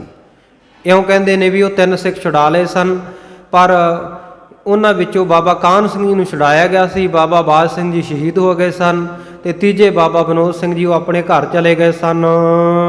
ਕਰੇ ਅਮਰ ਸਬਨ ਸਿਰ ਕਟੀ। ਬਾਕੀ ਜਿਹੜੇ 740 ਸਿੰਘ ਹੋਰ ਬਾਬਾ ਬੰਦਾ ਸਿੰਘ ਬਹਾਦਰ ਦੇ ਨਾਲ ਸਨ, ਸਾਰਿਆਂ ਦੇ ਸਿਰ ਕੱਟ ਕੇ ਕਲਮ ਕਰਕੇ ਸਾਰਿਆਂ ਨੂੰ ਸ਼ਹੀਦ ਕਰ ਦਿੱਤਾ ਗਿਆ ਸੀ ਫਰਕਸ਼ੀਅਰ ਬਾਦਸ਼ਾਹ ਦੇ ਵੱਲੋਂ। ਸੋ ਇਸ ਪ੍ਰਕਾਰ ਬਾਬਾ ਬੰਦਾ ਸਿੰਘ ਬਹਾਦਰ ਨਾਲ ਦੇ ਸਾਥੀ ਸਿੰਘਾਂ ਦੀ ਸ਼ਹਾਦਤ ਦਾ ਜਿਹੜਾ ਇਹ ਪ੍ਰਸੰਗ ਸਾਰਾ ਆਪਾਂ ਸੁਣਿਆ। ਸਾਡੇ ਵੱਡੇ ਵਡੇਰਿਆਂ, ਸਾਡੇ ਮਹਾਨ ਗੁਰਸਿੱਖਾਂ ਦਾ ਇਤਿਹਾਸ ਆਪਾਂ ਨੇ ਸਰਵਣ ਕੀਤਾ, ਜਿਵੇਂ ਉਹਨਾਂ ਨੇ ਪਰਉਪਕਾਰ ਕੀਤੇ, ਕੁਰਬਾਨੀਆਂ ਕੀਤੀਆਂ। ਕਥਾ ਵਿਚਾਰਾਂ ਦੌਰਾਨ ਹੋਈਆਂ ਬੇਅੰਤ ਭੁੱਲਾਂ ਦੀ ਸਮੂਹ ਸੰਗਤਾਂ ਨੇ ਖਿਮਾ ਬਖਸ਼ਿਸ਼ ਕਰਨੀ। ਗਰੀਬ ਨਵਾਜ਼ ਸੱਚੇ ਪਾਤਸ਼ਾਹ ਕਿਰਪਾ ਕਰਨ, ਸਮਤ ਬਖਸ਼ਿਸ਼ ਕਰਨ। ਆਓ ਸਮਾਪਤੀ ਦੀਆਂ ਤੁਕਾਂ ਪੜ੍ਹ ਕੇ ਫਿਰ ਸਤਿਗੁਰੂ ਕਿਰਪਾ ਕਰਨ। ਅਗਲਾ ਪ੍ਰਸੰਗ ਆਪਾਂ ਕੱਲ ਦੇ ਦੀਵਾਨ ਵਿੱਚ ਸੁਣਾਂਗੇ ਜੀ। ਇਮ ਤੀਨੋ ਜੀਵਤ ਹੀ ਛੁੱਟੀ। ਪਕਰੇ ਆਪਰ ਸਭਨ ਸਿਰ ਕੱਟੇ। ਵਾਹਿਗੁਰੂ ਜੀ ਕਾ